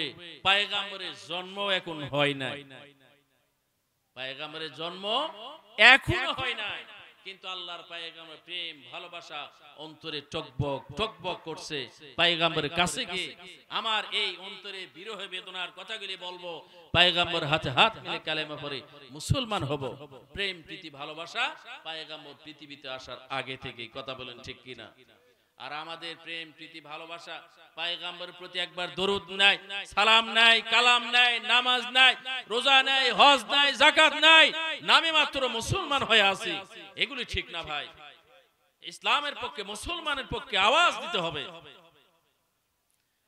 কিতাবের মধ্যে লেখে হযরত সালমান ফারসি এবার এই যুবকগুলির কাছে আটকা পড়ে গেছে। যুবকগুলি সালমান ফারসিকে ডেকে ডেকে বলতেছে, সালমান বলো তোমার পরিচয়টা বলো, আর তোর উদ্দেশ্য কি বা উদ্দেশ্যের কথাগুলি বলো। সালমান ফারসি বলছে, না আমার পরিচয় তো কি, আমার নাম সালমান, মাজুসিল মাযহাব, আমি হলাম আগুন পূজারী, আগুন পূজা করতাম। বাবা ছিল অগ্নি পূজারী, আগুন পূজা করতো, আমিও আগুন পূজা করতাম, কিন্তু কালের পরিবর্তনে আমি পথ ভোলা হইয়া বাড়িঘর হারা হয়ে গেছি। সালমান ফারসিকে এবার তারা বাজারে তুলে বিক্রয় করে দিল। সালমান ফারসি এবার বাজারে উঠে বিক্রয় হয়ে গেল। আল্লাহর কি কারিশমা, সালমান ফারসি যখন বাজারে তুলছে, এক ইহুদি বেটা সালমানকে ক্রয় করেছে। সেই ইহুদির বাড়ি হলো মক্কাতে। কোথায়? মক্কাতে ইহুদির বাড়ি। সালমান ফারসির উদ্দেশ্য মক্কাতে আসার। হাটে যখন তুলে বিক্রয় করা হলো সালমানকে, ইহুদি যে ক্রয় করেছে তার নাম হচ্ছে উসমানী সাহাল ইহুদি। এই উসমানী সাহাল সালমান ফারসিকে ক্রয় করে বাড়িতে এসে সন্ধ্যার সময় দুই ভাই আলাপ চলতেছে। আরে আখির জামানার পয়গম্বর মুহাম্মাদুর রাসূলুল্লাহ নিজেকে দাবি করে, আমরা তো ইহুদি, মক্কার ভিতরে নতুন ধর্মের আবিষ্কার করছে মুহাম্মদ নামে একজন ব্যক্তি, আব্দুল্লাহর ছেলে মুহাম্মদ, এ নাকি কালেমার দাওয়াত দেয়, ইসলামের দাওয়াত দেয়, এই লা ইলাহা ইল্লাল্লাহর দাওয়াত দেয়, একে কিভাবে ধ্বংস করা যাবে। দুই ভাই পরামর্শ চলতেছে।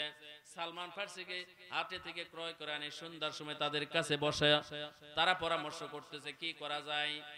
এক ভাই বলতেছে, অবশ্যই আমরা দুশমনী, কোনোদিন বন্ধুত্বালি হবে না, আমরা দুশমন, তাদের সাথে আমরা দুশমনী ভাবই পোষণ করে যাব। দ্বিতীয় ভাই বলতেছে, হ্যাঁ তাই, দুশমনী ভাব, কোনোদিন শত্রু, কোনোদিন মিত্র হবে না, শত্রুই থেকে যাব।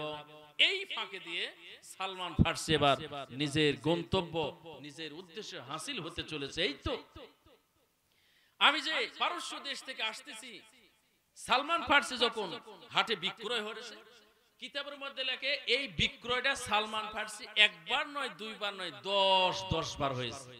কয়বার বিক্রয় হয়েছে? আর একজন নবীর প্রেমের সাহাবী 10 বার নিজেকে বিক্রয় করতে হয়েছে। এরপর নবীর প্রেমের পাগল নবীর হাতে হাত মিলাতে হয়েছে। কয়বার বিক্রয় হয়েছে?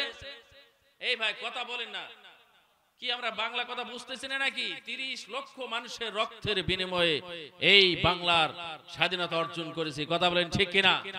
অর্জন করেছি কি করি নাই? প্রয়োজনে আবার যদি রক্ত দিতে হয়, আবার এই স্বাধীনতা অর্জন করেই ছাড়বো, কথা বলেন ঠিক কিনা? আমার বুঝে আসে না একটা জিনিস, আমার বুঝে আসে না একটা জিনিস, 5 আগস্ট আমরা একটা স্বাধীনতা অর্জন করলাম, কথা বলতে হবে ভাই, 5 আগস্ট স্বাধীনতা অর্জন করলাম। আচ্ছা বলুন তো, পাকিস্তান হানাদার বাহিনী আমাদের দেশে আগ্রাসন চালাইছিল, বাহিরের দেশ নিজের দেশে হামলা করলে তাদেরকে প্রতিহত করা, তাদের যুদ্ধ করে তাদেরকে পরাজিত করে নিজের দেশকে স্বাধীন করতে হয়। কিন্তু নিজের দেশের ভিতরেই মানুষ নিজের মানুষদেরকে ক্ষমতায় দিয়েছে, দেশের মানুষদেরকে ক্ষমতায় বসায় তাদের কাছ থেকে দেশ যদি স্বাধীন করতে হয়, বাংলাদেশে মানুষ আছে না সব গরু হয়ে গেছে? এই ভাই কথা বলেন, মানুষ আছে এই দেশে? নিজের দেশের মানুষের হাতে ক্ষমতা দিয়ে এখান থেকে যদি আবার দেশ স্বাধীন করতে হয়, আমার এই ভাষা বুঝা আসে না। কি কোন? এই ভাষা আমার বুঝা আসে না। এই জন্য নিজেকে ভালো হতো, যে যেখানে আছে সেখান থেকে ভালো হতে হবে, চৌকিদার তার জায়গা থেকে ভালো হতে হবে, মেম্বার তার জায়গা থেকে ভালো হতে হবে, ইউনিয়ন পরিষদের চেয়ারম্যান তার জায়গা থেকে ভালো হতে হবে, এমপি তার জায়গা থেকে ভালো হতে হবে, মন্ত্রী তার জায়গা থেকে ভালো হতে হবে, রাষ্ট্রপ্রধান তার রাষ্ট্রপ্রধান জায়গা থেকে ভালো হতে হবে, তবেই দেশ সোনায় পরিণত হবে। কথা বলেন ঠিক কিনা? যত চোর বাটপার সন্ত্রাসী চাঁদাবাজি করে দুর্নীতি রাহাজানি করে এরাই দেশ চালায়। এই চাঁদাবাজি সন্ত্রাসী দুর্নীতি আর মদখোর জেনাখোর ঘুষখোর যারা, এদেরকে আপনারা ক্ষমতা দেবেন না। এটাও ইসলামের একটা অংশ বিশেষ। ভালো মানুষকে ভোট দেওয়া ইসলামের কাজ। মিয়া কি কোন ইসলামের রাজনীতি নাই? আমি সূরা আল ফুরকানের 2টি আয়াত পড়ছি, এখনো ওখানে যাইতে পারি না। মহব্বত প্রেম ভালোবাসার আলোচনা হচ্ছে, কোথাও কোনো মাহফিলে কথা বলতে গেলে জঙ্গিবাদী তুকমা দেওয়া হয় কেন? আমাদের পূর্বপুরুষ এই দেশকে স্বাধীন করেছে। শাহ ওলিউল্লাহ মুহাদ্দিস দেহলভী রাহমাতুল্লাহ আলাইহি ইংরেজ খেদাও এর বিরুদ্ধে যদি ফতোয়া জারি না করত, বাংলাদেশ হতো না, ভারত হতো না, পাকিস্তান হতো না, বাংলাদেশে হতো না, আমরা নেতৃত্ব পর্যায়ে নেতাগিরিও করা পারতাম না। কি কর্মিয়া? এই জন্য এই দেশ যারা রাষ্ট্র ক্ষমতায় আছে চালান ভালো করে চালান।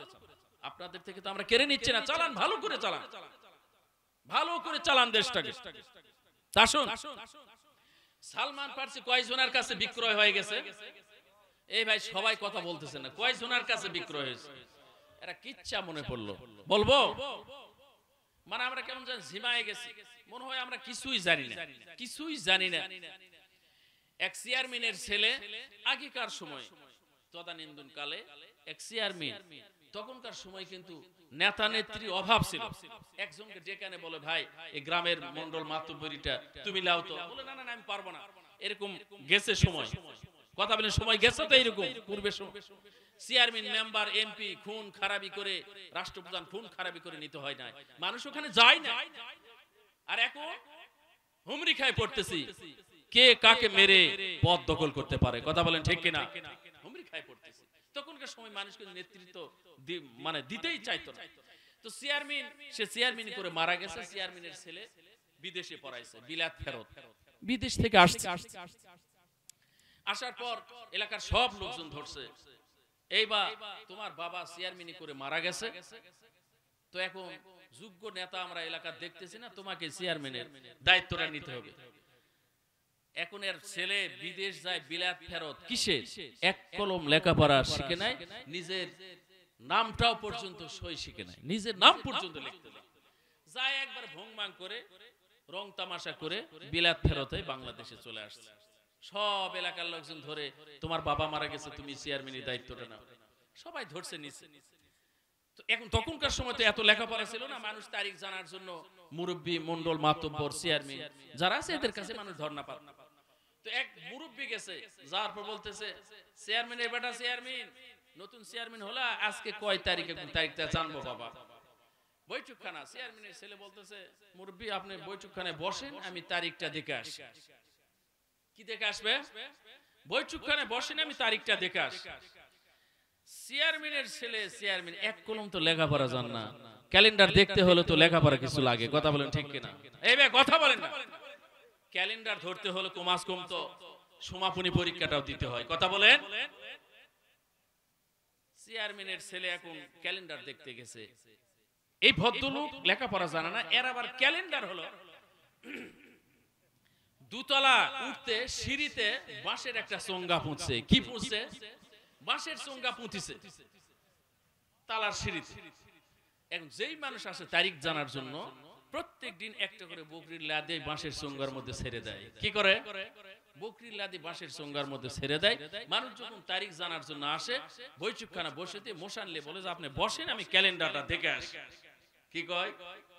আর বসেন, ক্যালেন্ডার দেখে আসি। ক্যালেন্ডার না দেখলে তারিখ তারিখ বলা যায় না। ক্যালেন্ডার আর কি? এই ভাই এটাও বোঝেন না, ক্যালেন্ডারটা কি? বকরির লাদের বাঁশের চোঙ্গা। এই ক্যালেন্ডার ভদ্রলোক খুব মোশানে যায়, আপনি বসেন, আমি ক্যালেন্ডারটা দেখে আসি। আপনার লেখাপড়া জানেন না তো। ক্যালেন্ডার দেখবা যায়, ওই বকরির লাদি গুনে 1 2 3 4 5 গুনে 5টা হলে আবার বকরির লাদি চলে আসে। আসার পর বলেছি, মুরব্বী ক্যালেন্ডার দেখে আসলাম। হ্যাঁ বাকো কয় তারিখ? আজকে 5 তারিখ। ঠিক আছে বা, চলে গেছে। এই ভাব করতে করতে এই মুরব্বী আসতে বা আজকে কয় তারিখ বলতেছে মুরব্বী বসেন আমি ক্যালেন্ডারটা দেখে আসি।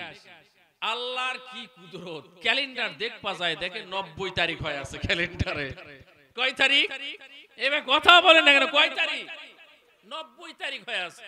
এত কিছু মাথা খারাপ, কি রে 90 তারিখ তো কোনোদিন হয় না, এত তারিখ কেন হলো? চিন্তায় পড়ে গেছে। মুরব্বী ডাকতেছে, এই বেটা লেখাপড়া কিছু জানিস না কি, এতক্ষণ লাগবে না তো ক্যালেন্ডার দেখতে। কিছু মুরব্বী বসেন, আপনি তো লেখাপড়া জানেন না, ক্যালেন্ডার দেখতে ব্রেন খরচ হয়, বসেন। এখন চিন্তার মধ্যে পড়ে গেছে, আরে 90 তারিখ আমি কি করি, চিন্তার মধ্যে পড়ে গেছে। চিন্তা করতে করতে করতে করতে নামে আসতেছে, আসার পর বলতেছে, বুড়া বেটা বলতেছে, এ বা কয় তারিখ আজকে? বলতেছে মুরব্বী আজকে হলো 35 তারিখ। কয় তারিখ? 90 বাদ দিছে, দিয়ে কয় যে 31 তারিখের উপর কোনোদিন হয়নি, তো আজকে বেশি 90 বাদ দে 35 তারিখের কথা কয়। বলতেছে মুরব্বী আজকে হলো 35 তারিখ। কয় তারিখ? 35 তারিখ। মুখে ধর বেটা, 35 তারিখ কোন তারিখ হয় না, 31 এর উপর হয় না। এও জানে যে 28, 29, 30, 31 এগুলোর ভিতরে তো বকরির লাদি হয়, কিন্তু আজকে 90টা হলে বোঝা গেল না। সব বাদ দিয়ে 35 এর কথা বলছে। মুরব্বির যে ঝাড়ি, মুরব্বি ধর বেটা 35 তারিখ কোন তারিখ হয়? লেখাপড়া কি শিখছো? এখন চেয়ারম্যান বলতেছে, মুরব্বি খাবেন না, আসল তারিখ কিন্তু কই নেই। বলছে ক তোর আসল তারিখটা ক, আসল তারিখ জানার জন্য আমি বসে আছি। বলছে মুরব্বি আসল তারিখ আজকে হলো 90 তারিখ। কয় তারিখ? আসল তারিখ হলো 90 তারিখ। তো ভাই আপনাদের যে অবস্থা দেখতেছি মনে হয় যে আজকে 90 তারিখের মতোই। এই কথা কন না, আজকে 90 তারিখের মতোই। একটু জিকির করে, একটু জোরে সোরে একটু জিকির করে, একটু নড়ে সরে বসে লা ইলাহা। খারাপ লাগতেছে?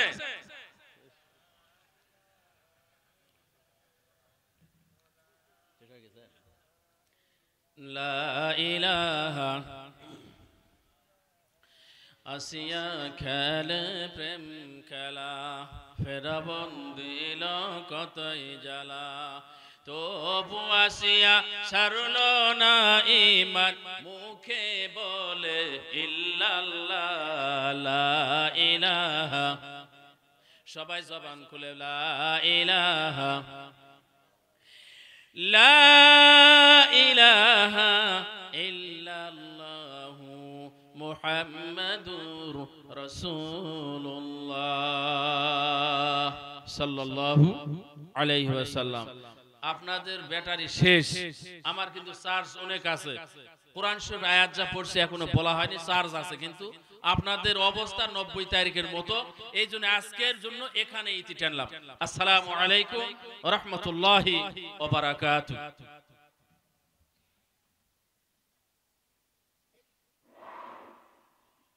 ধন্যবাদ। আজকের মাহফিলের দ্বিতীয় মেহমান